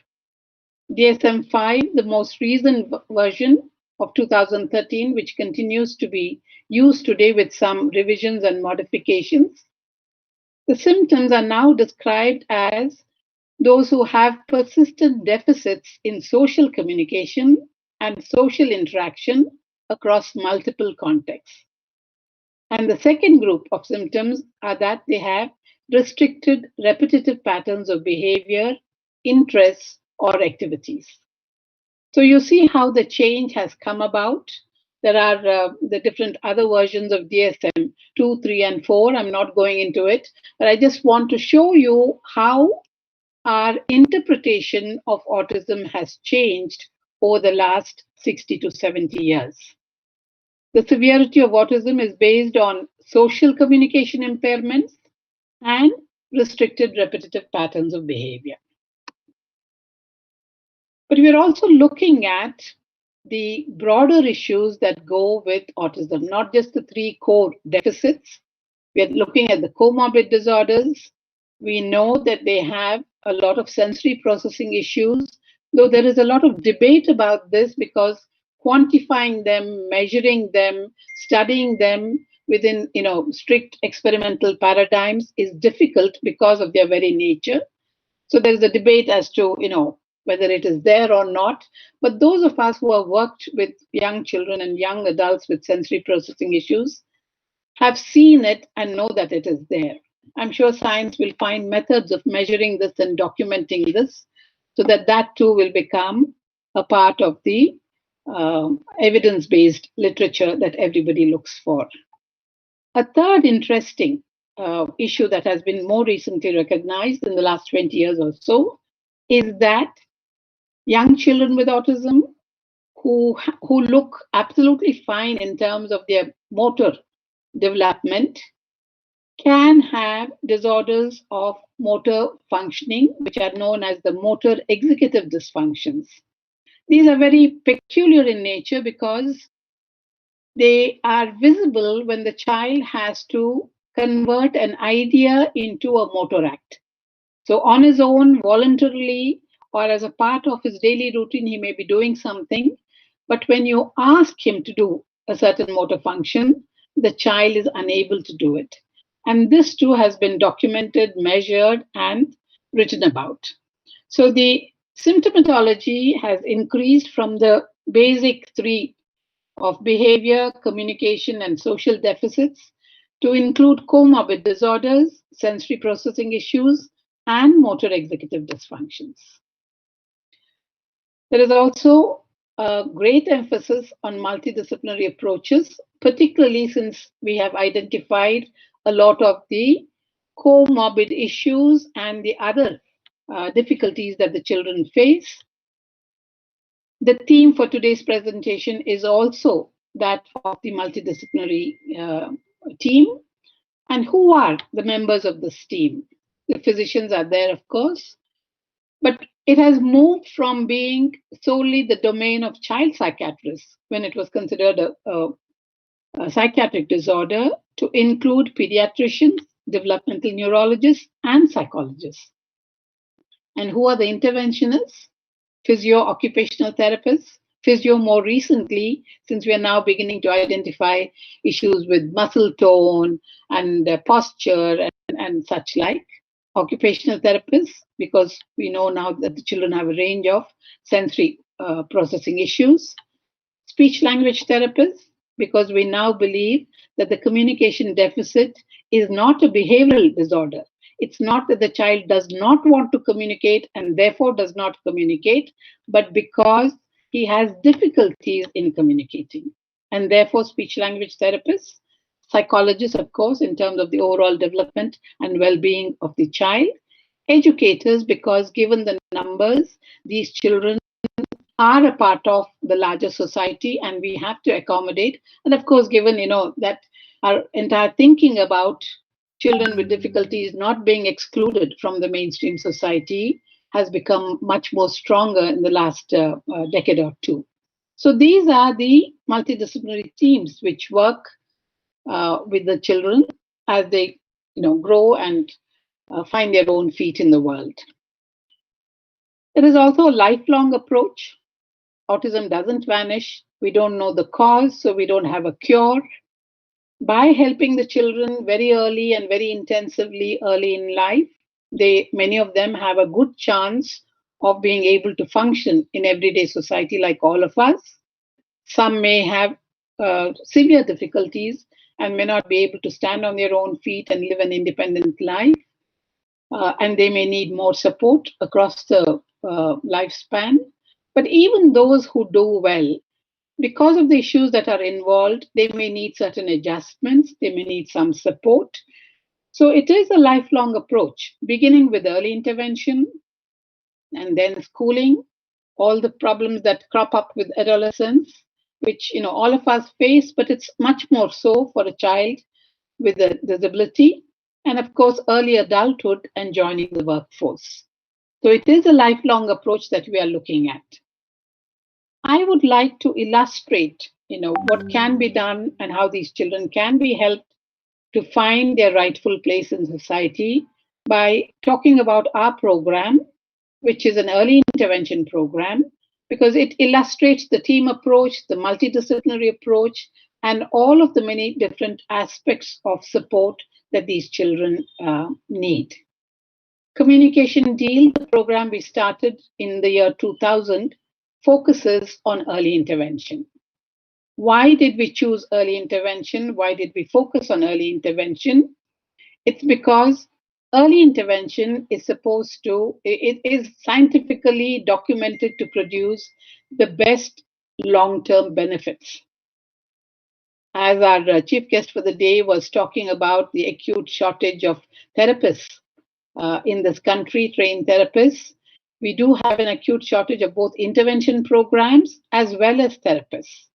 And we don't have adequate facilities for sustained intervention, which is intensive and therefore needs a lot of people, trained people, a lot of time, and a lot of other facilities too. The costs involved. The current costs, if you have to avail of these services privately, are exorbitant. And unfortunately, unlike the Western countries, like United States or wherever, where insurance benefits are given and cover the therapy costs, in our country, insurance doesn't cover any of it. And of course, the steeply increasing number of children with autism spectrum disorders. Given all of these, this was true in the year 2000. I think it's marginally less so now, but only marginally. So we believe that the most economical way in which we could maximize the effect of our scant resources was to focus on early intervention because it has been documented to have a lifelong impact. What it basically means is that if you provide early intervention of a good quality, then a lot of the deficits or difficulties, whatever you want to call them, of the person with autism spectrum disorders can be managed, and he has the best chance to live on his own feet as an adult. So this is the reason why we focused on early intervention. What are the theoretical underpinnings? We do believe that it's a biological, neurological disorder rather than a psychiatric disorder. We do recognize the range of sensory perceptual disorders and the motor executive difficulties. We see the communication, social, and cognitive issues in autism spectrum disorders as consequences of the sensory perceptual and motor difficulties rather than as core symptoms. The behavior problems exhibited by the children, we interpret them as arising out of these difficulties rather than being an indispensable part of the disorder. Intervention, we think, should be multidisciplinary, profile-based, early, intensive, and within a developmental framework. I will illustrate how we do this as we go on. This is the manual that we published on the program some 10 years ago, after having worked on the program for nearly 10 years. The Communication Deal Developmental Checklist is the core instrument that we use to measure the child's difficulties and to help the team and the family support the child and guide him towards age-appropriate skills at the earliest possible time. These are available in English, Hindi, Kannada, and Bengali as of date. Who are the members of our multidisciplinary team? We began with occupational therapists, but as I said, as we worked, we have been learning from the children, and our program is entirely influenced by the ground learning, what we learn while working with the children rather than what comes from theory. So we did find a lot of children having issues with muscle tone, or floppy children, and of course this affects their overall well-being. So in the last 10 years, we've incorporated physiotherapists also, along with occupational therapists. We have speech language therapists who work with the communication deficits. We have developmental psychologists who work with the overall development of the child, particularly the cognitive, emotional, and social aspects. And the educators and the psychologists work hand in hand. Along with this core intervention team, we have a broad network of physicians, which includes child psychiatrists, pediatricians, developmental neurologists, clinical psychologists, and geneticists. So this is how we do our assessment. In the little table that you have there, It reflects the multidisciplinary assessment that we do. There are ASD specific issues that are measured.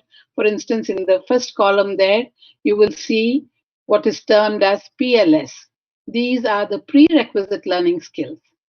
If you read the literature on autism, everybody talks about how they have difficulty in making eye contact, in attention, in joint attention, how they do not comply to commands, how they are restless and either cannot sit in a place or don't move from a place from hours together. These are the prerequisite learning skills which literature talks about, but seldom are they measured in a child and seldom are they addressed in therapy. For us, this is a core beginning. And the color coding that you see is basically, if it's very severe, then we mark it as red. The yellow is in between, and the green is where it should be. So here is a very young child. This is the profile of a very young child who is about 28 months old, 2.4 years. And you see that as compared to what is appropriate for his age level, all of the prerequisite learning skills, except with I think some measurement that the speech therapist does in terms of oral structure movements, his jaw movements seem okay, but everything else is not on par with that of his chronological age. So we measure and we document this for each child. I'm sorry, I think I jumped some. Okay. At the same time, on the one hand, we look at the autism specific issues of the prerequisite learning skills, of the sensory processing issues, of the behavioral issues. But at the same time, we profile the child in terms of developmental skills that are expected of a child of his age. These have been studied, norms have been developed. So here again, of the same child, you see that in the first column, his gross motor skills are reasonably okay, a lot of green, but there are yellows and there is red close to his age level. In the second column, we are depicting the fine motor skills. The third one are his daily life skills. And you see none of these are on par with his age level. Then you have the receptive language or the understanding of language. And you see again, he is like functioning like less than a 1-year-old child. His expressive language is severely affected. That's the fifth column. His speech is not even like that of a 18-month-old child. Some inconsistent behavior before that. Cognitive skills, on the other hand, seem to be reasonably good and close to his age level. But then you go to social skills and you see once again, there is a big gap. The last is the emotional skills and the emotional well-being of the child. So here we are comparing the child with what is expected from a child of his age, a typically growing child, and where does this child stand? So these two become the core of our intervention program. Once we profile a child like this, then we start the intervention. And the multidisciplinary interventions, it is truly multidisciplinary because the team works with a group of 12 children. They are on the ground every day, 3 or 4 therapists with 12 children. We started the group intervention largely because in our individual practice, which most of us are trained in, we found that the children were improving one-on-one. But when the child picked up considerably and came close to his age level, and we suggested that the child now be enrolled in a regular school, unfortunately, the child would stick back and was unable to maintain the gains that he had made in therapy. And we realized that this was because he was comfortable within the situation where he's with a therapist or a parent and just him. But the moment you put him in a peer group, he is unable to hold his own. And that is why we started the group intervention. But I think it had a lot of incidental gains, the understanding, the cooperation, the respect that we have among our team members. It supported it enormously. We are all trained in our individual disciplines. We do play lip service to team approach and teams working together. One of the hardest things that I had to do is to get those teams to interact with each other. But when they were assigned to a group of 12 children and said, look, these are your 12 children, this is your responsibility. End of the academic year, 10 months later, show us what you've done with these children. They did, in fact, then work as a team. So a large group is assigned to a team of therapists. They have large group activities, they have small group activities, mid-level groups. They work together, often with the parents, on a day-to-day basis. The intensity varies. We have different kinds of programs. We started with a very intensive 3 hour per day, 5 days a week, 10-month program. And then we've moved on to develop other kinds of programs because the intensive program cannot be accessed by every parent who needs the help, particularly those who are not in urban centers where this kind of help can be provided to them. We do regular monitoring, frequent assessments, and family counseling. How do we do the intervention? What is the intervention? Now, these are the intervention manuals. There are about a dozen of them. This is basically a compilation of lesson plans, which all of you are familiar with, beginning from the birth level up to the age of 6 years. We took our upper level as 6 years because that is the age level at which school admission is kind of closed. So if they don't make it at that time, then mainstreaming these children becomes very difficult. So all of these consist of a range of very simply written lesson plans which have been tried, tested, and only then documented. So what it consists of, is stepwise, how do you build on these skills? There are, this is from the language manual. You find that there are activities that address receptive skills. There are activities which address expressive skills. Our goal is that the child should become age appropriate as early as possible. The materials are from middle class. We looked at materials which were culture friendly. They are materials that are available to an average middle class family. We give multiple ideas for the same skill or goal. And there is a visual illustration showing how this activity is to be done.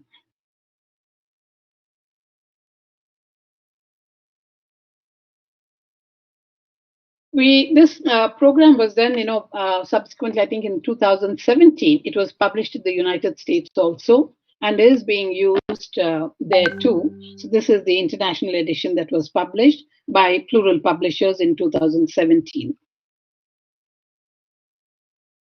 Along with that, let me just, I think I skipped a slide. This is a very important slide. I showed you the profile of a child in terms of the autism specific issues, which is the top half of the screen, the extreme left. And I showed you his developmental profile, which is the lower half of the screen. This was when the child joined the program in the month of June 2013, I think. He was 2 years and 4 months old.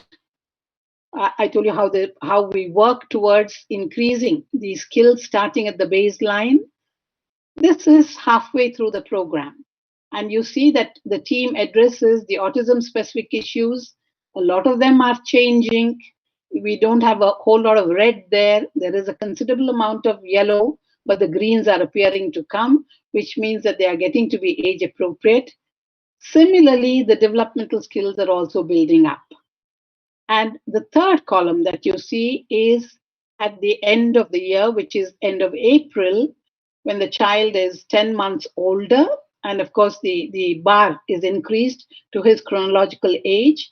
And you find that the child, both in terms of the autism specific issues, as well as his developmental skills, and this is important, both of them have moved on and are now close to his age level. A child like this, we would send on to a mainstream school and provide him with some additional support in individual therapy to stabilize the newly acquired skills. This is the best chance that we have when a child comes to us as young as this, because then the changes come about much more rapidly. In our manuals, we have illustrated what happens with children of different ages when they come older to us, 4.5, 5, 6, which is quite common in India. Then it takes much longer and it's much harder work. So this is the way in which we provide early intervention and get the child to be comfortable, both in terms of reducing the autism-specific issues and enhancing the developmental skills. So it's a two-pronged approach, and both of these are important. Unfortunately, most of the time, we do not look at the developmental skills of the child. We only address the autism-specific issues. But we must remember that because of the autism-specific issues, this child loses out on acquiring developmental skills like his peers. And he needs support in those two if he is to hold his own among peers in a mainstream school. I did mention that we learn from the children. Apart from our manuals, over the last 10, 15 years at least, we have developed a lot of other training material completely based on the problems that we find while we work with the children in the clinic. It could be something as basic as toilet training, feeding, to something which is of a much more complex level like social skills, social communication. So these were difficulties identified in the clinic. We kind of try to address them, test methods. Only when it works do we document it as a communicate. We have just completed a series of webinars on our communicates this last month, and they will be available on our website. So anybody who's interested in this can go and look at it and listen to them, which explains all of these. These are just some examples I've given: oromotor and sensory kit, pragmatic kit, proto-vocabulary kit, visual kits, gesture manual, independent activity manual, toileting. So these are some of the things that we have developed over the years. We've also done some evidence-based studies. If one is to be accepted, in the current scientific world, you have to build up the evidence for what you're doing.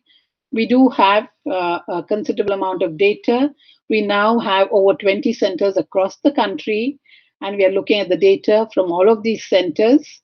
This was an early study which was published in the Indian Journal of Pediatrics, where we studied a group of children across a period of 8 months in terms of their developmental skills, as well as the behavioral issues, which was measured by an independent investigator using CARS. At the end of 8 months, we found an average gain of 17.4 months across in terms of developmental skills across these children, while there was a significant reduction in the behavioral issues. Please note that we do not address behavioral issues specifically unless it is unmanageable and interferes with the child's functioning in the group. So while you help their issues, while you help their developmental skills, the behavioral issues start coming down. We also did a long-term study. This is the children who had enrolled in our clinic from 2001 to 2010 were studied over a period of time by following up with the families, basically. And we found that at the end of 2010, 76.4% of the children who had completed our program continued to be in mainstream schools 1 to 9 years after having completed the program. We also have to look at it from the point of view of what is reality in India today, where our school systems are highly competitive, hardly provide any additional support for children with autism spectrum disorders. Despite that, thanks to the early intervention, thanks to the parental learning and the parental support across the school years, 76% of the children continue to be in mainstream schools. It's my pleasure today when I get calls from across the country or even outside, parents telling me my child is now in engineering college, my child is now in university. We had one of our youngsters complete his graduation in philosophy from the London School of Economics. So this is the long-term outcome when you start early intervention and provide it in a cohesive manner. We are aware that such multidisciplinary support has to be provided across the lifespan. We had hoped that we would be involved in providing it during the school years, but unfortunately, the demand for the early intervention program grew so much that we are still grappling with it. We've started some early school programs like the social communication program, which are still in the trial phase, but we do acknowledge and recognize that these youngsters do need a lot of support across the lifespan, and hopefully will be able to address those issues also in a similar manner. So this is our head office in Bangalore. As I mentioned, we have 20 plus centers across the country. If you want any further details about what we do, how we do, you can contact us at the Comdeal Trust. I've given you the email ID as well as our website address. If you are interested in the materials, the manuals, then you can contact us at resources@communicates.com. For our publications, please look at academia.edu. I hope I have done justice to the invitation from NIEPID. I've enjoyed putting this together and sharing it with you, and I hope that you in turn will be interested in taking this up further, not only just in terms of early intervention, which is crucial. As your director mentioned, the focus is entirely moving to younger and younger children, early identification, early intervention. So we are also now trying to pick up children younger than 2 and start providing parent-mediated intervention. Thank you. Thank you, ma'am. Thank you very much for your illuminating and informative presentation. It was very enriching and enlightening too. We will be taking up with the question and answer at the end of the session, at the end of the program. 2 speakers are also there, so we will take up at the end. Thank you, ma'am. Okay. We have a poll question for our participants.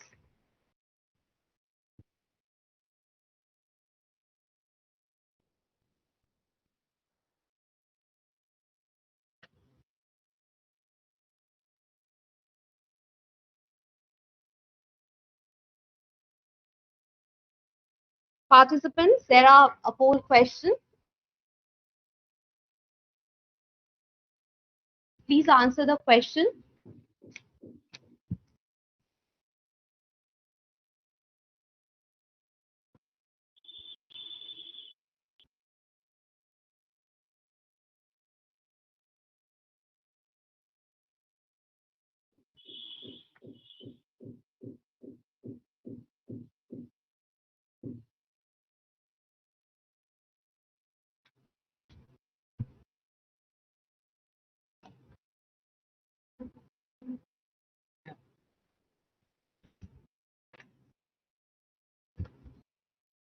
Thank you, participants.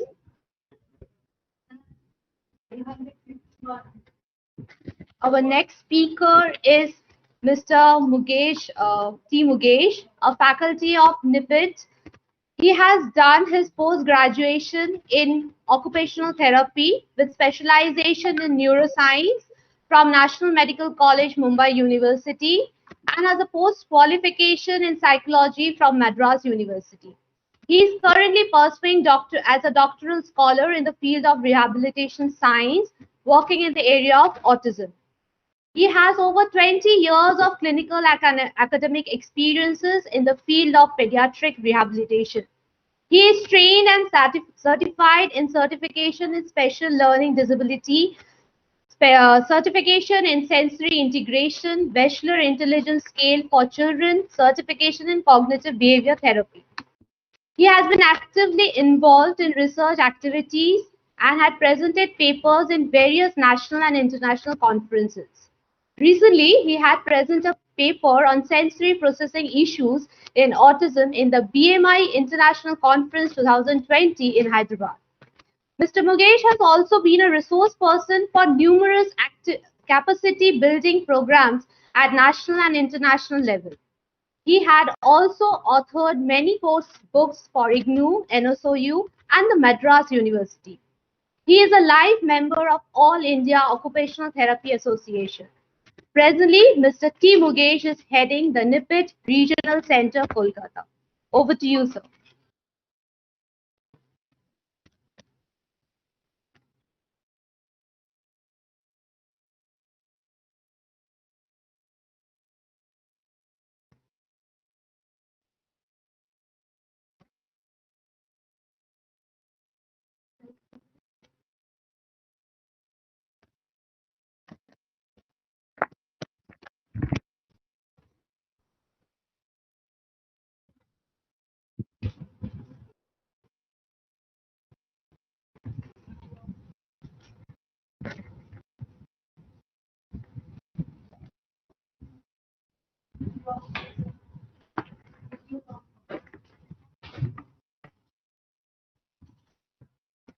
Once again, very good evening to everyone. During this current session, I'll be presenting on understanding of sensory processing in autistic children. My counterpart, Mr. Mohan Gopal, he will be presenting on the assessment and intervention aspect of sensory integration. My presentation, I'll be covering on autism and sensory processing. What are the basic senses and special senses involved in that?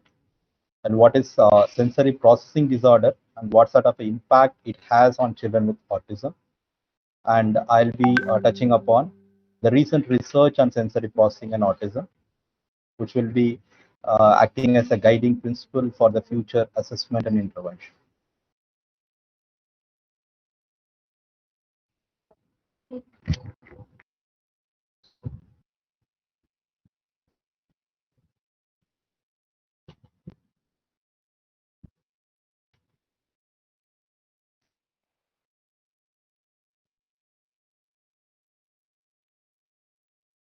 Every day, we all are bombarded with millions of sensory stimuli every other second.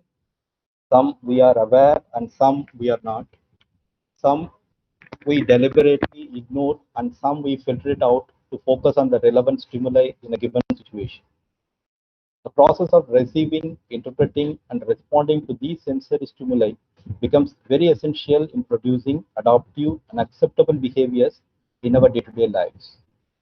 This sensory processing and integration, which happens with most of us in a more automatic and stress-free manner, at times becomes very hard and stressful for a group of children and adults. Autism spectrum disorder. As you all know, autism spectrum disorder is a neurodevelopmental disorder, clinically characterized by impairments in social interaction, communication, restricted and repetitive behavioral patterns, interests, and activities. Among those diagnosed with ASD, it is estimated that over 90% show symptoms of sensory abnormalities. The diagnostic manual for mental disorders, DSM-5, hypo and hypersensitivity has been included as a diagnostic criteria for ASD.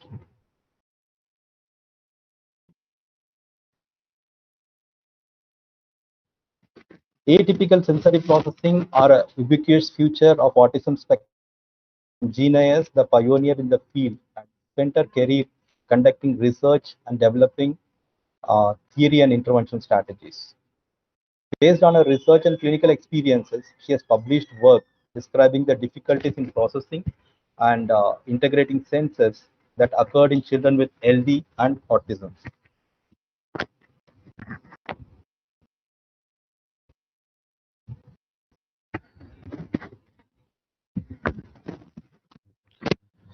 Uh, Jane Miller, PhD OTR, who studied under GNAS, had furthered the work through her research on sensory processing, education, and treatment.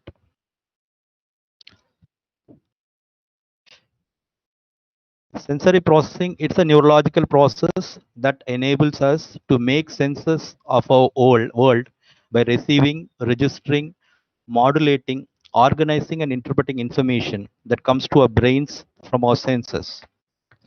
It is a complicated work our brain performs to make sense of the gazillion bits of information that comes flooding in every second from our environment. This processing helps us to receive the sensory messages and turn them into appropriate motor and behavioral responses. This sensory processing is responsible for autonomic functioning such as heart rate, digestion, respiratory rate, salivation, perspiration, pupillary dilation, urination, sexual arousal, breathing, and swallowing. And it is also responsible for higher level cognitive functions such as attention, concentration, perception, emotions, memory, coordination, and arousal levels.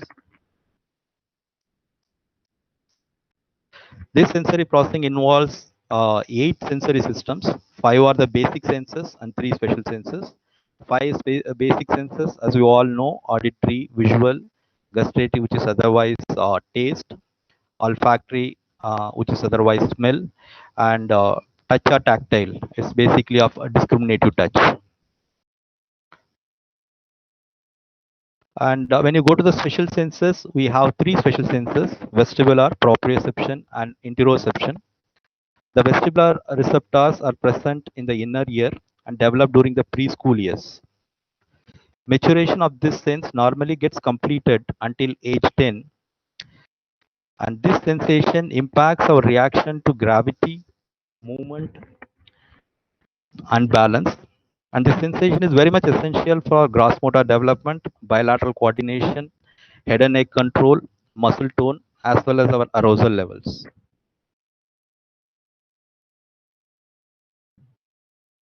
Proprioception, the joint position sense. This is the system which tells the brain when and how the muscles are contracting or stretching, when and how the joints are bending, extending, or being pulled or compressed. This defines the body's position in space, determines how we interact with the environment, and determines how much force we use while performing activities. Finally, interoception, the eighth sense. This is defined as a sense of internal state of the body. The interoceptive signals are projected to the brain via a diversity of neural pathways that allow for the sensory processing and prediction of internal body states. This sensation enables us to experience essential feelings such as hunger, fullness, thirst, itching and pain, body temperature, physical exertion, as well as emotions.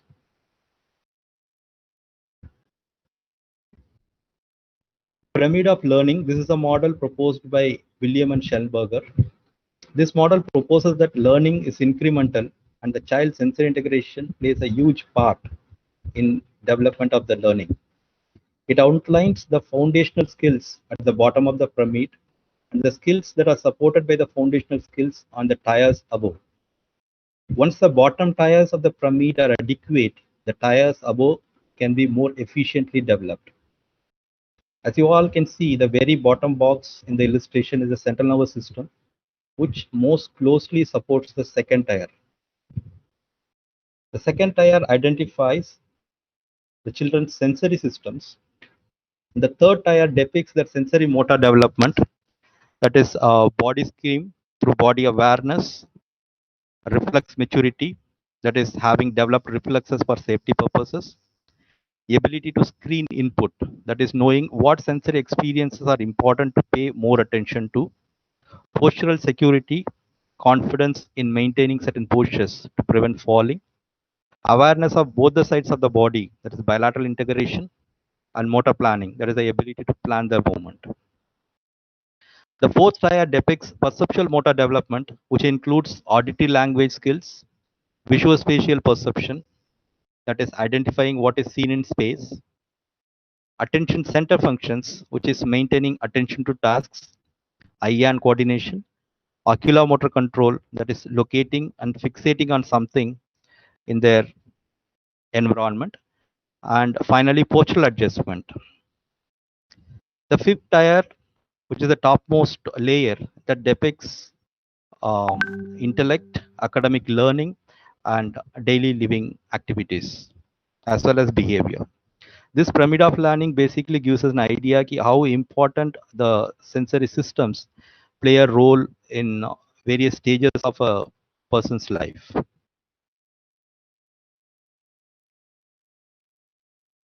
A good sensory processing enables all the impulses to flow easily and reach their destination quickly.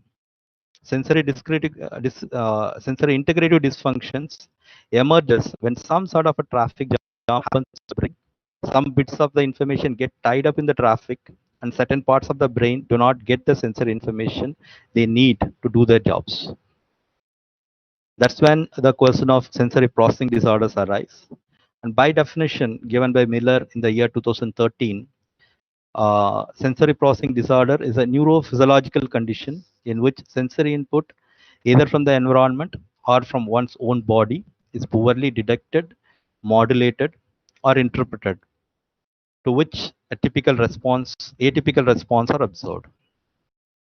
Sensory integrative dysfunction, or SPD, originally termed as sensory integration dysfunction, New terminology adopted is SPD, sensory processing disorder. It's basically identified by Mr. Genius. And as we discussed earlier, these SPDs influence behavior, they impede learning, they impact movement and coordination, they interfere with relationship and socials, and it affects, in fact, children in all settings. 5 to 15% of the general population are affected. Approximately in 8 to 10 in the 8 in 10 in the autistic population are affected. SPD in the medical community, it is not recognized as a formal medical diagnosis. Came close in ICD-10 formulation.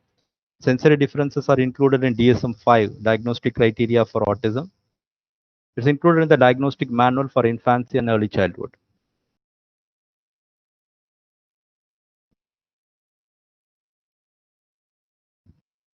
Indicators of SPD. Indicators of SPD include inappropriate or problematic motor, behavioral, attentional, or adaptive responses following or anticipating sensory information.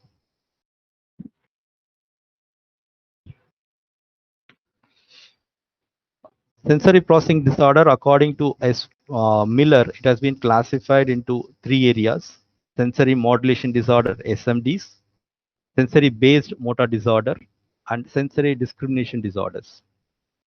Sensory modulation disorder are again subdivided into 3 types, and sensory based motor disorder are having 2 phenotypes, and sensory discrimination disorder will be cutting across all the sensations.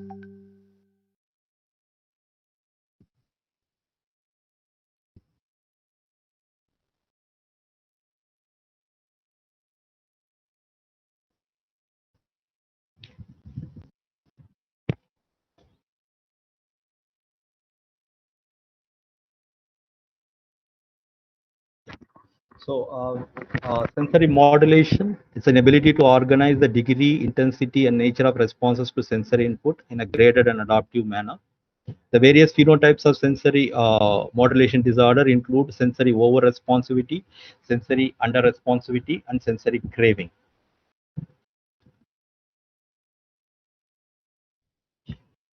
Sensory over-responsive children are hypersensitive to sensations. Their behaviors include responding too much, too frequently, or too long to sensory stimuli, getting aggressive or impulsive when overwhelmed by sensory stimuli, being irritable, fussy, and moody, that are called as hyperalert emotions, unsociable, avoidance of group activities, difficulty forming relationship because of the reason that social scene itself becomes too overwhelming, and they are excessively cautious and afraid to try new things and upset by transition and expected changes.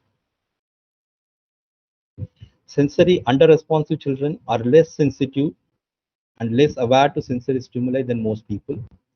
The sensory under-responsive behaviors normally include high pain threshold, does not notice when touched, unaware of need to go to the bathrooms also, preference for sedentary activities, being passive, quiet and withdrawn, difficulty to engage in social interaction, and excessively slow to respond to directions, and lack of motivation and drive.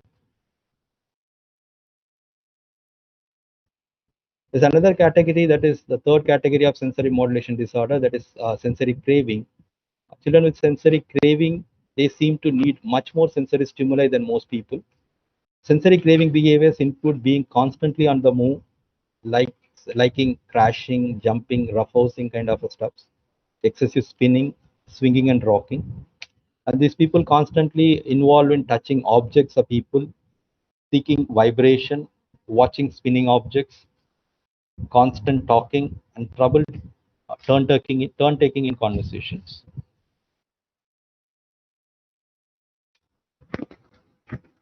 And the next major type under is sensory processing disorder is sensory discriminative disorder. Sensory discrimination refers to how qualities of sensory stimuli are perceived, meaning were attributed to them. Children with sensory discriminative disorders exhibit problems in discerning the characteristics of sensory stimuli.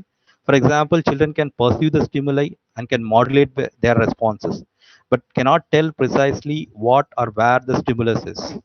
This may take extra time to process, thus making them appear to be slow, and this often co-occurs with developmental coordination disorder and dyspraxia.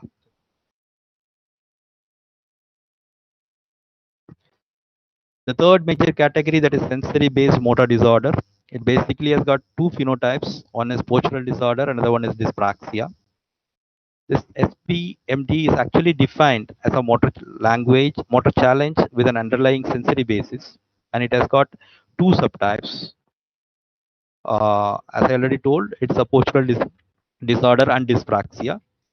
Unlike sensory modulation disorder, in which individuals have difficulty regulating sensory input, here the children with SBMD are regulated, but they have a sensory motor challenge. In fact, SMD and SBMD can occur separately, or they can co-occur also.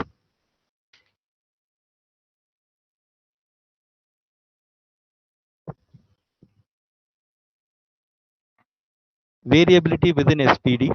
Sensory differences can impact any individual sensory system or multiple systems, and individuals can have mixed responses also. Across the system, they may under-respond to touch input, but over-respond to auditory input.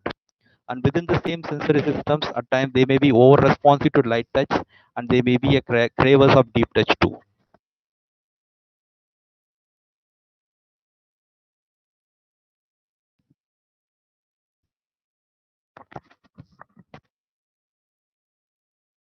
Recent research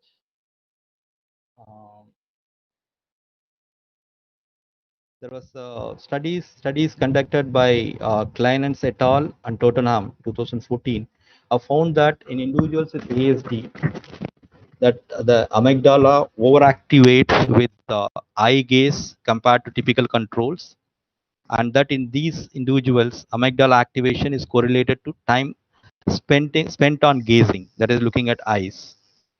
Further, hyperactivation in the amygdala to eye contact may indicate a modulation dysfunction ASD, in which some have proposed an indication for why individuals with ASD avoid eye contact with others. There's another study which was taken up in the year 2013. The study was conducted by Shivani et al. They reported that children affected with SPD have quantifiable difference in the brain structure. For the first time, shows a biological basis that sets it apart from other neurodevelopmental disorders.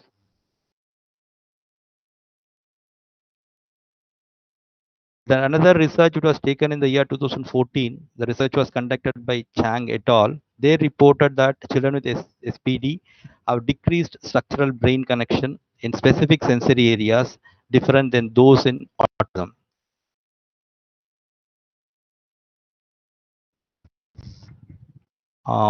There is another few studies which are taken up in the year 2016. They demonstrated that insula is an important emotional related region. It was not actually identified by Jean Ayers in her original research. This particular area is involved in the registration deficits, sensory registration deficits, what we commonly see in children with ASD. This insula is important for attention, and it is a core mode of salience network, which responds to novel and relevant sensory stimuli and is important for cognitive control and switching between default mode networks to task-based networks. The insula also acts as an integration center. Sorry, I missed a slide.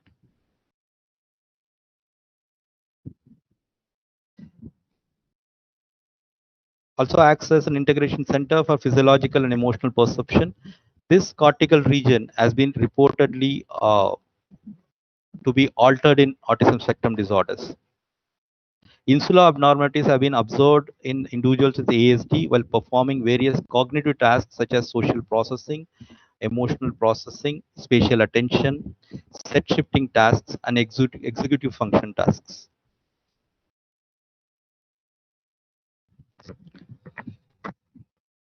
Jean Ayers had suggested that a collective set of brain regions associated with emotions, often called as limbic system, is responsible in part for sensory registration. She posited that these regions of brain are atypical in children with ASD, and therefore these children do not register and value stimuli in the same way as typically developing children do. She had also proposed that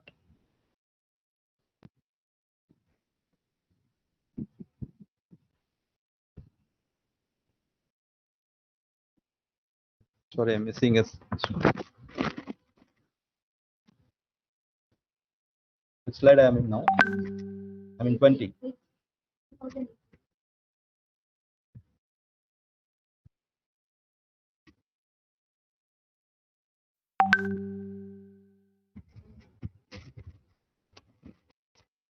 He has also proposed that the more poorly this part of the brain is working, the less the autistic child will be responding to the therapy.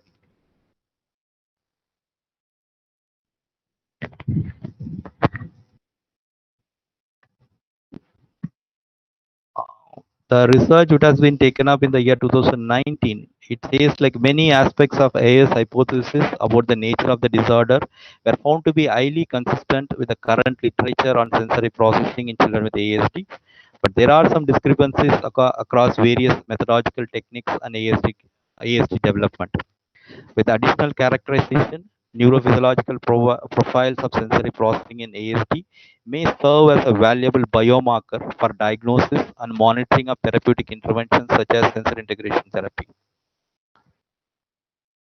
The very latest research, which happened in the year 2020, this research reports that children with SPD and ASD, they significantly differed from the typically developed group with greater sensory processing challenges. And this study, in fact, tried to compare the two clinical groups, that is sensory processing disorder and ASD. And it is reported that ASD had significantly greater control and sustained attention deficits and less sensory issues than children who had SPD alone. These different profiles may provide guidance in identifying appropriate individualized therapeutic strategies for these children. In fact, these recent research findings, it was actually very much in support of the work which was done by Genius in the year 1970s. Though those days there was no neuroimaging kind of a support was available. And as I mentioned in the beginning, there are areas where some discrepancy also is being found. All said and done, these findings will be contributing in a greater way in planning assessments and intervention for the intervention in the area of sensory integration, either it is for the ASD group or you call SPD. So all these children planning the assessment intervention, these findings will be of very much useful. I'm just thank you very much. Thank you.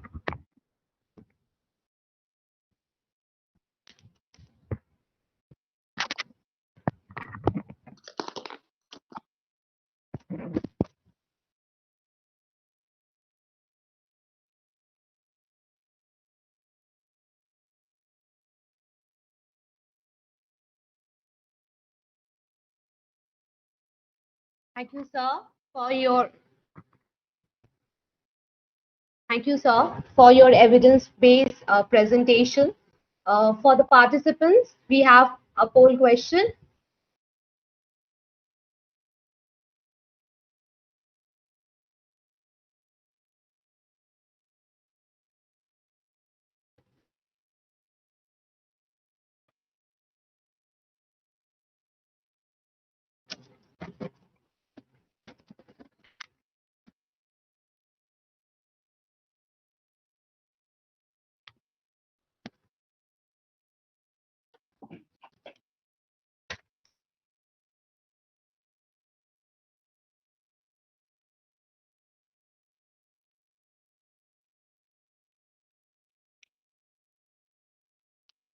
I request all participants to put your question in the chat box. We will take up the questions at the end of the session.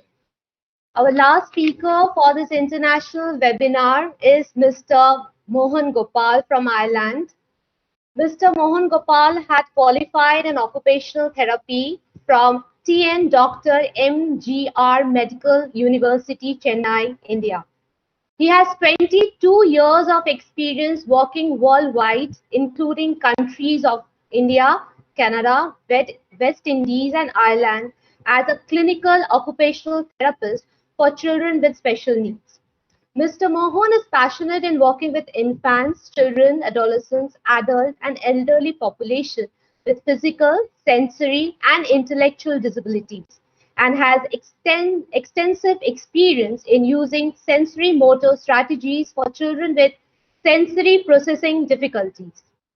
Mr. Mohan is registered with KORU, member of Association of Occupational Therapists in Ireland, life member of Association of Occupational Therapists in India, and Sensory Integration Network, and also registered with Ontario Society of Occupational Therapists in Canada. Nice to have you, sir, with us. Over to you. Over to you, sir. Thank you very much for everybody. Can you all hear me? Yes, sir, we can. Yeah.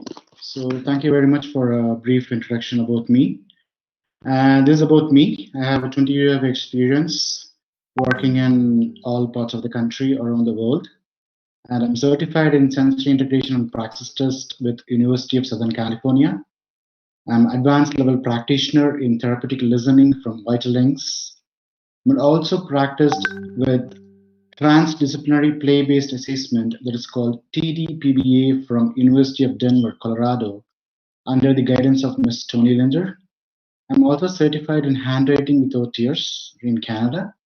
I have completed my advanced level training in early start Denver model, which is a gold standard therapy intervention for children with autism. I'm also certified in oral placement therapy for children with feeding and drooling difficulties and to enhance production of sound and speech clarity. This is about me. As Mr. Mukesh has explained about the sensory processing difficulties, I will be delivering a small brief talk about the assessment process and the intervention strategies which we use in the West and also a part of India where like some of these assessments are being carried out. So before I start, I would like to mention a few famous quotes which I'm more impressed about. We need the assessment process a mandatory approach for children with autism, which implies one of these quotes. One accurate measurement is worth 1,000 expert opinions by Grace Murray Hopper. She is the Harvard topper and it's one of our major computer scientists in States. She says that like one accurate measurement is worth 1,000 expert opinions rather being repeating the same thing again and again. The other person, Mr. James Harrington, has said that measurement is the first step that leads to control and eventually to improvement. If you can't measure something, you can't understand it. If you can't understand it, you can't control it. If you can't control it, you can't improve it. That's where like we all believe in today's like and for the intervention strategies.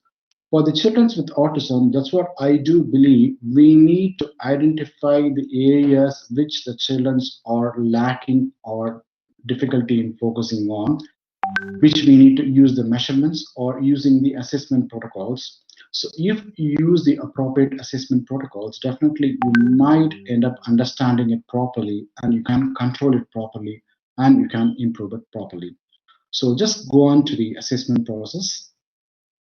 So in the West or in Ireland and in Western countries, like these are some of the very famous assessment tools or the recent assessment tools which we use to identify the children with autism in terms of sensory processing disorders.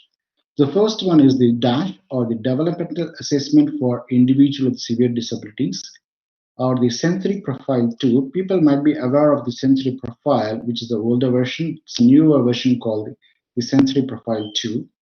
And the sensory processing measure and for the preschool, and the sensory integration praxis test, which is developed by Jean Aries, as Mukesh has explained. She is the pioneer in the process of the sensory integration therapy and intervention, and she developed this test for exclusively, and it is called the gold standard assessment for sensory integration. And for more the last, I would like to explain about a small, like the new assessment process called Early Start Denver model. It is a kind of a behavioral pattern model, but still like I am literally like blown away using that Early Start Denver model, and like it is one of my best approach and assessment tool, which I use it here, and it's really working very well. So we're going into the assessments, like I'll be explaining you about all these assessments in detail. Dash, like it's appropriate for people with mild, moderate, severe, or multiple disabling conditions. It measures specific skill levels in children and adults from 6 months to the adulthood who have physical, intellectual, or sensory disabilities, including autism spectrum disorders. It uses like 5 scales, like which is mainly measured for using like sensory motor scale, which is like reflexes, gross motor, senses, and hand skills, and uses the language scale, which is like a non-symbolic communications, expressive language, and receptive language, and uses the social measures, awareness, which understanding of the self and others, including the social skills, and also activities of daily living skills, which matters a lot for children's how well independent they are in their own age level, on including the academic skills like where like pre-academic skills, which is very important for them. So this is about the dash. Like I don't know, I'm not sure like how many people are using these ones, but this is mainly for children with like all type of disabilities, which I use it in my clinical practice, and it's one of the best assessment tool I recommend to all the therapists or even for any professionals who will be dealing with autism spectrum disorder. The next one, which I'm going to talk about, is the sensory profile. We might be aware of the sensory profile, the previous version, but like this is one, the sensory profile 2, is the latest version, which evaluates child's sensory processing patterns in the context of home, school, and these activities, starting from 0 until the 14 years and 11 months. That's what like some of the previous presenters and speakers was talking about. Like we can even diagnose the children's like born under 6 months of age. So this is one of the major tool which we use even from the birth or like from the first month, like how we can really understand.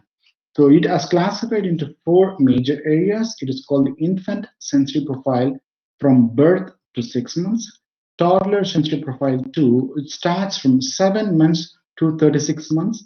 The child's sensory profile 2, which assesses children from 3 years to 14 year 11 months, and the social companion sensory profile 2, which measures from 3 years to 14 years and 11 months.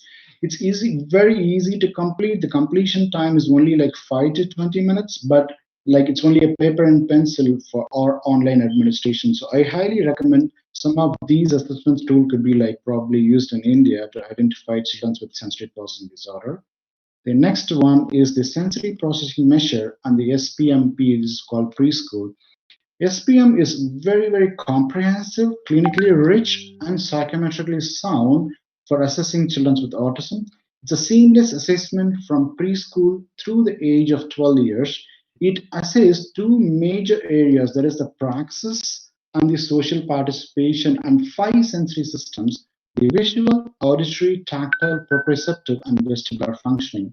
Having said all these things, the SPM consists of 3 forms: the home form, which is completed by the parents; the main school classroom form, which is completed by the school; and school and environmental form could be completed with the therapist. It assesses main 8 areas of social participation: vision, hearing, touch, body awareness, balance and motion, planning and ideas, practice, and total sensory system. This consists of the SPM. The SPMP, which is the preschool area, which assess the children from 2 to 5 years, reveals specific problems including under and over responsiveness, sensory seeking behavior, and perceptual problems. I do use these sensory processing measure for preschool a lot in my clinical practice, and it really has been a valid tool in terms of like outcome measures and as well as. The next one I'm going to talk about is the sensory integration praxis test. As the previous presenter, Mr. Mukesh, has explained, sensory integration was theory developed by Jean Ayres in 1975 and above. She was the pioneer in sensory integration, and she has developed this kind of a tool, which is still a gold standard tool for assessing the sensory integration. It really measures the sensory integration process that underlie the learning and behavior issues.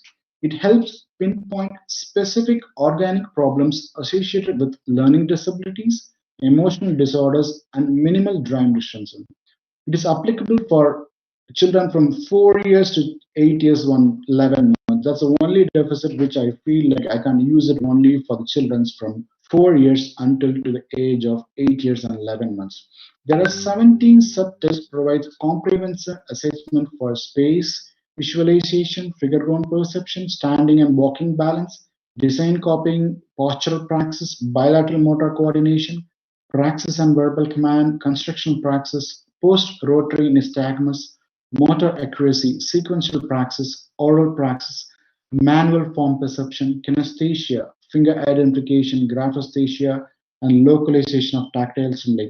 I never seen such an amazing tool which can really command all these major functional areas of praxis and the learning behavior. So this is one of the gold standard tool which we use it with children with autism who are higher functioning or are having a specific difficulties in one of these specific areas. The next one which I'm going to use is like ESDM. It's called the Early Start Denver model. I'm a big fan of Early Start Denver model, as Madam Pratibha Madam was talking about the same kind of structure in her center. Like it is an evidence-based assessment tool used to assess all critical early learning domains and inform intervention planning for children's diagnosed with autism. And it's also like refined only from 12 months to the 46 months. But again, having said that, it gives us the basis of understanding of normal toddler learning and development. It focuses on building positive relationship. Teaching occurs during natural play and everyday activities and uses play to encourage interaction and communication. So it mostly all the intervention patterns are being developed using play. So play is a major occupation for children with anybody. So for autism, most of the time like they're more self-centered, they're not able to play much. So using this kind of an approach is one of the best approach I used forever and gives a very good outcome measures as well. Intervention is provided in the home by trained occupational therapists. So you need to get certified for implementing or assessing ESDM, and you can train parents where you can really mark the 4 levels, which is I mentioned in the right now focus corner. Like the assessment patterns, it is a more evidential pattern where we can see the parents working on all the skills. Because most of the people come to therapy once in a week or twice in a week here in Ireland, but on home as well in India. However, like we need to impart some kind of a knowledge to the parents so that like the parents can also know what we are working about and also to work about like what are the next stage the child can proceed about. So this is one of the best tool ever I can really recommend to any therapist or any kind of a professional like working at everybody. I also like suggest like some people can say ask me like who all can do all these things. The ESTEAM training program was developed by UC Davis Mind Institute in Sacramento, California. ESTEAM therapist may be any one of the following, like could be a psychologist, could be a behavior therapist, could be an occupation therapist, could be a speech and language therapist, pathologist, or early interventionist, or even like a social worker. So once they get certified, they can really practice these one, and it's one of the best things.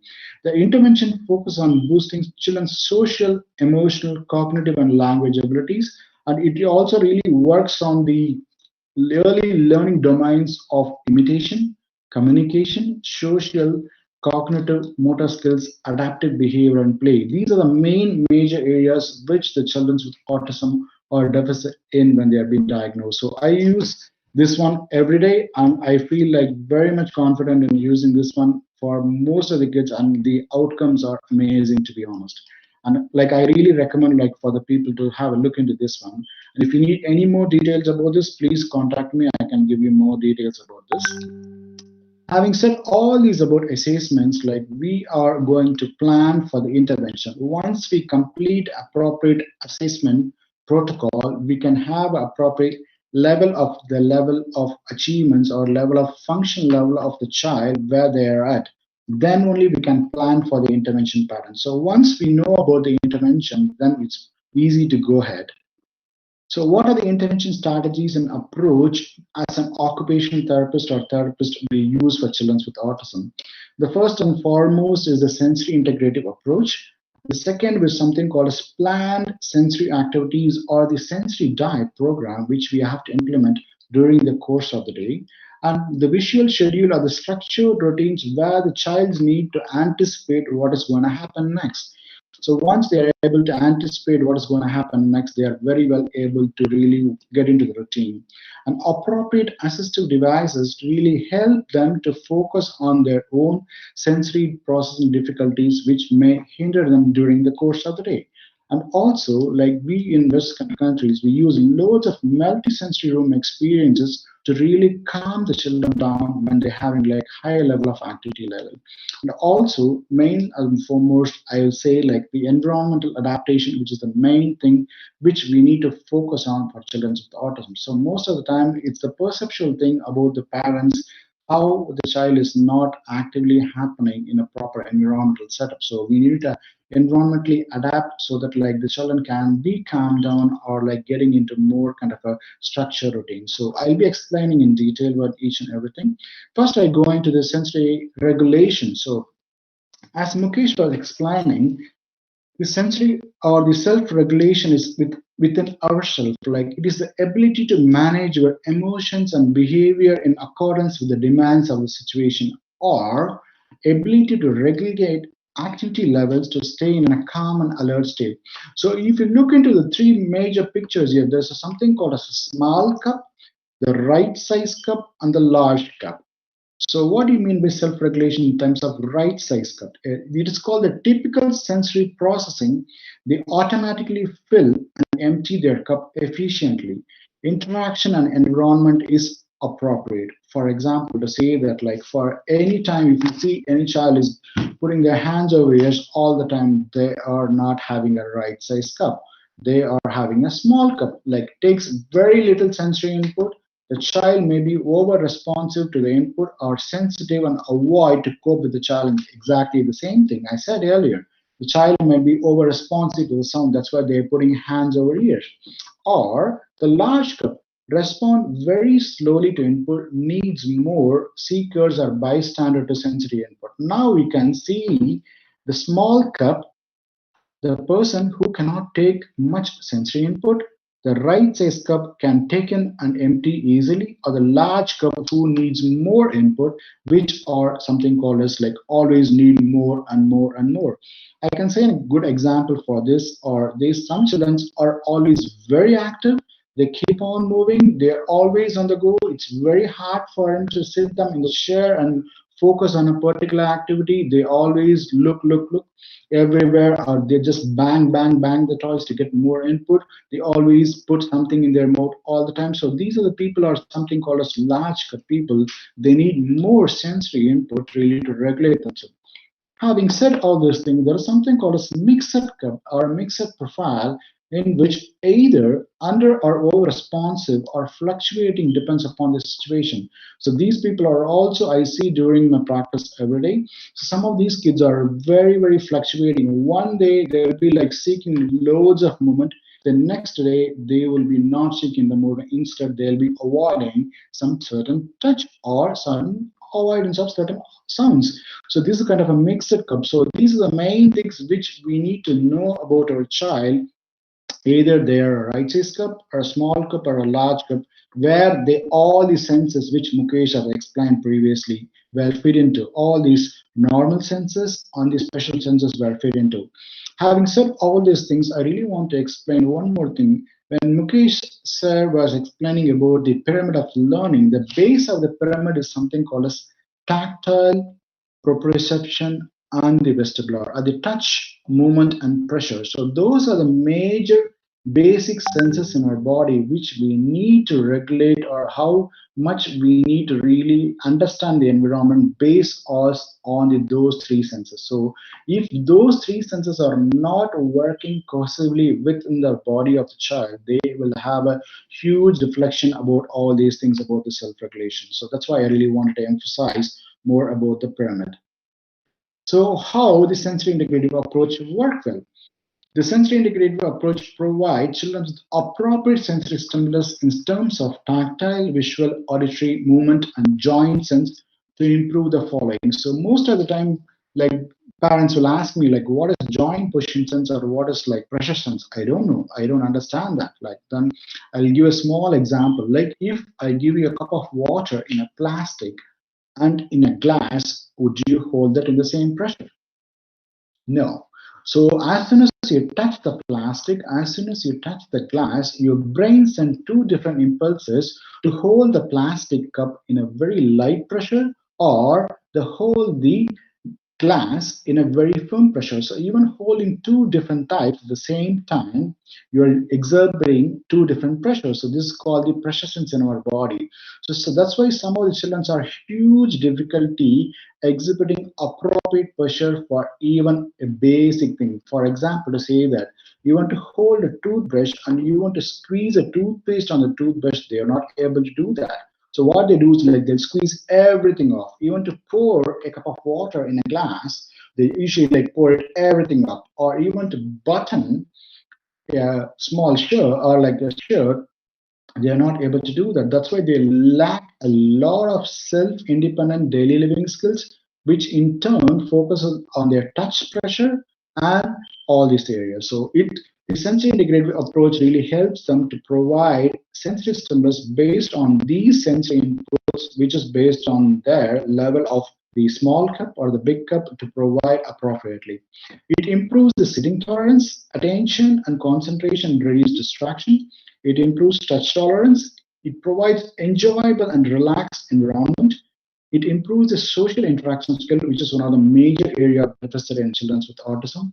It improves body awareness and hand function skills. So when you say about body awareness, if I throw a stone at you, like what you do, like automatically in a split second, you might think, oh my God, that's a stone. I'll try to move it or I'll try to block. But again, imagine our children with autism, they just simply stand there. So improve about your own body awareness and what is the incoming stimulus towards your body they are not well aware of. So this one of the sensory integrative approach really helps them to understand about their own body and about the environment. It also improves their hand function, which is a major area for them to really to learn better through play. It provides appropriate behavior. I've seen like many children like always keep putting things in mouth or like eating every type of like it's called pica. They eat everything. So some of these children are like more like some we call as like picky eaters or like totally avoid certain tastes and foods and everything, or some children always like put more in the same like Mukesh Asar has said like hypo or hyper. They seek more input or like completely avoid. So the sensory integrative approach will give them more good of an approach which really help them to understand their own body and with the environment. Also, the last but not the least, improve the planning and organization skills. Like it's one of the major things for any children with autism or like you need typically developing child to understand, to plan and organize what is we're going to do next. So it is one of the major things which I really emphasize. Then I'm going to go into the next one. Sensory diet or the planned sensory program. So occupation therapists, we work on the sensory diet. It feed or nourish a child's nervous system. When a child's nervous system feels properly organized, it is better able to achieve optimum attention to tasks and performance of activities. For children with autism, that's what is happening is their sensory systems are not being fed or nourished. That's why they either seek more or even avoid more. So that's what like if their sensory systems are being properly nourished or fed, they're well able to achieve this or physiotherapists to suit individual needs. To highlight that, it is a dynamic document and changes according to the need of the child. As I said earlier, some children might be like kind of a mixed up where some days they could be like more active, some days they could be very, very laid back. So it's a kind of a dynamic document based on the children's needs. We need to really highlight what are the things needed for the day, and we have to choose appropriately based on the child need. That's why the sensory diet works very well for most of the children. It could be implemented at home and school so that like they'll get all the nourishment or all the sensory system will get appropriate activities based on the need. And it's a planned and scheduled activity program, includes combination of alerting, calming, and organizing activities. The main principle is the modulation effect on the nervous system. So modulation is like either you go fast or go slow. A good example, like when you're driving in a highway, like how well you drive very fast based on the need.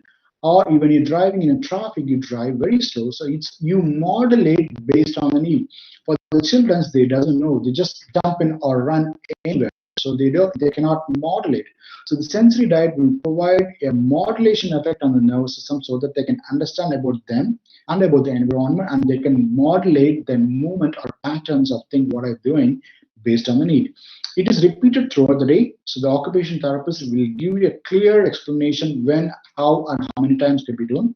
It improves attention and concentration. The adaptive response are the more functional and skillful in their daily activities. So once a child has been given a planned sensory diet during the course of the day at home or school, once sensory needs are being met periodically and regularly, the adaptive response or the way they respond to functionally are very good, and they can learn new skills as well. And what are the goals of sensory diet? Like it helps the child understand his or her sensory needs, calm and over aroused or overly active child, increase the activity level of an under aroused or passive child, prevent uncomfortable reactions to sensory input, reduce sensory seeking self stimulatory behavior, facilitate optimal levels of arousal, which is really required for most of the time for learning, increase child's productivity and comfort in the environment. Teach a child self-regulation strategies, which I didn't mention about the small cup, the right cup, and the big cup. Improve organization of the nervous system to organize and plan. Or not about the least, like we always say, like we need to provide the just right challenge to the child where the child can learn appropriately in a competing environment. This is a small sample of like which I do work in the sensory diet program. So like it depends upon the vestibular, tactile, and proprioceptive, which is the base of the pyramid. Like I give activities like linear spinning or fast spinning or slow or tactile. Like there are loads of touch related activities, which I'm going to explain later. Proprioception is more like push, pull, and carry. So these are the activities which could be done during the day. So this is a small example which I really wanted to show you guys. The next one is the visual schedule. Like the child has to anticipate what are going to be happening for the course of the day. So once you have prepared a proper visual schedule, most of the speech and language therapists or in any kind of therapy setup, like they do have a visual schedule so that like the child will know. That's what like the children with autism, once they have been bombarded with like loads of activities one after the other, if they are not being intimated earlier before, they'll be like too meltdown or like huge happening with the behavioral challenges. So the visual schedule, which really helps us for the child to understand, okay, I'm going to do this first, I'm going to do this next, I'm going to do this later. So once they're prepared enough for the challenges, then they're able to really participate well. So I really appreciate like most of the homes will have the visual schedule using the PECs and everything. So usually the visual schedule plays a major role for planning the therapy intervention as well. And next one leads is the assistive and adaptive devices. Most of the time I see like children with autism are like putting things in their mouth all the time. So the oral mouth are like provide a chewy tube to chew, or incorporate crunchy foods during the snack time, or jaw compression and oral imitation games like more like blowing bubbles or like blowing with a straw, or like any type of oral imitation games are really very good for children who are having seeking oral motor device. And I also use some of the bubble gums, like there's called double bubble here, like our sugar-free gums, or even I feel like some of the children always bite at the edge of the pencil, so that like they are called pencil toppers. And the third one here, they are called the chewies. Sorry, the chewies, which are very, very effective for children who are seeking all the time. Most of the time, they drool a lot as well. So some of these ones really help a lot to prevent drooling as well. I prefer blowing bubbles, which is really very good for oral musculature activities. Blowing bubble is an excellent activity, which I really highly recommend. So some of these ones are for oral motor. For tactile, so tactile is a touch. So in body, we have something called as light touch. If I touch my skin, it's a light touch. If I keep touching more, it's pressure. If I'm putting more pressure, it's pain. So the children should have the understanding knowledge of the light touch, pressure, and pain. Most of the time, I see like children have huge difficulty in sensory discrimination. They cannot discriminate the pain. There will be a small cut, but the children will come and show you, I had a big cut, I had a big cut. But there will be a child who had a big cut, and there'll be bleeding, but the children wouldn't be aware at all. So all these tactile, the touch sense is one of the major senses in our body, or you can even say that the skin is one of the largest organ in our body, which sense the environment through all what is happening around you. If the tactile sense or the touch sense is not working cohesively with the other senses, it will be a huge difficulty. That's what I always insist. Touch, pressure, and movement are the basis level of the environment, the pyramid. Will be very, very essential to work on. So the touch, you have loads of activities which you can do, like basing from the home. Like the second picture shows, like a normal shaving cream or shaving foam could be a great thing. But I usually say, in an Indian context, our kitchen is the best therapy room ever. If you go into a kitchen, if you're cooking, like your loads of vegetables, whatever vegetables you use, you cut. Every vegetables, when you cut it off, like there's some kind of a deli-like systems, like jelly-like things, which we can use it for children with autism to work on to improve their tactile perception skills. Coloring games, therapy, sandbox, each and everything. Even like you put all your lentils, like whatever, like grams, you use it for cooking. You can use it in the box, put it in, put their hands in, try it and mix and match so that they improve their tactile thing. Movement. Most of the time I see like parents will complain about, oh my God, like my child is always on the go, go, go. Like it's very hard for them to sit in the chair. Like how we do that? So indoor and outdoor, we can provide something called as trampolines. We can use it.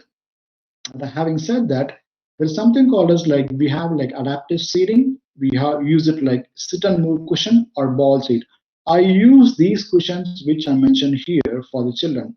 That's why the basic underlying strategy is like if the child is seeking loads of movement, for example, they are like more hypo or they seek loads of movement to regulate them. So it's very hard for them to sit in the chair and to focus on any type of activity. For example, to say, in that case, what happens when we provide the movement at the base itself in terms of these cushions? So the movement is provided at the base, so they can sit and they just wiggle and giggle and whatever they can do.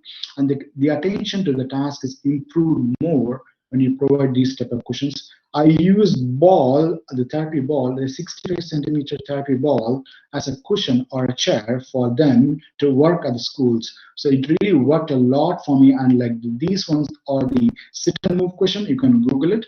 This is also an amazing tool which really helps a lot for a children who is very much active. You can use this cushion in the home and school to really improve their attention to task. So the next one will be the proprioception or the pressure sense. Usually like parents will ask me like how will you improve the pressure sense in the body, and like we use loads of push, pull and carry activities. The one which on the top is more like pressing on something, or like it really gives appropriate input to the joints so that like they know exactly how they are moving. As I said earlier, like using a plastic cup and a glass cup, the amount of pressure required to hold the pressure is really the proprioception. Or even sometimes the children might use the pencil too much of pressure. You can see they're breaking the tip all the time. Or some children using no pressure at all, they can't write properly. So how do they know that? A simple example I can say is like to take one bowl of water and to put some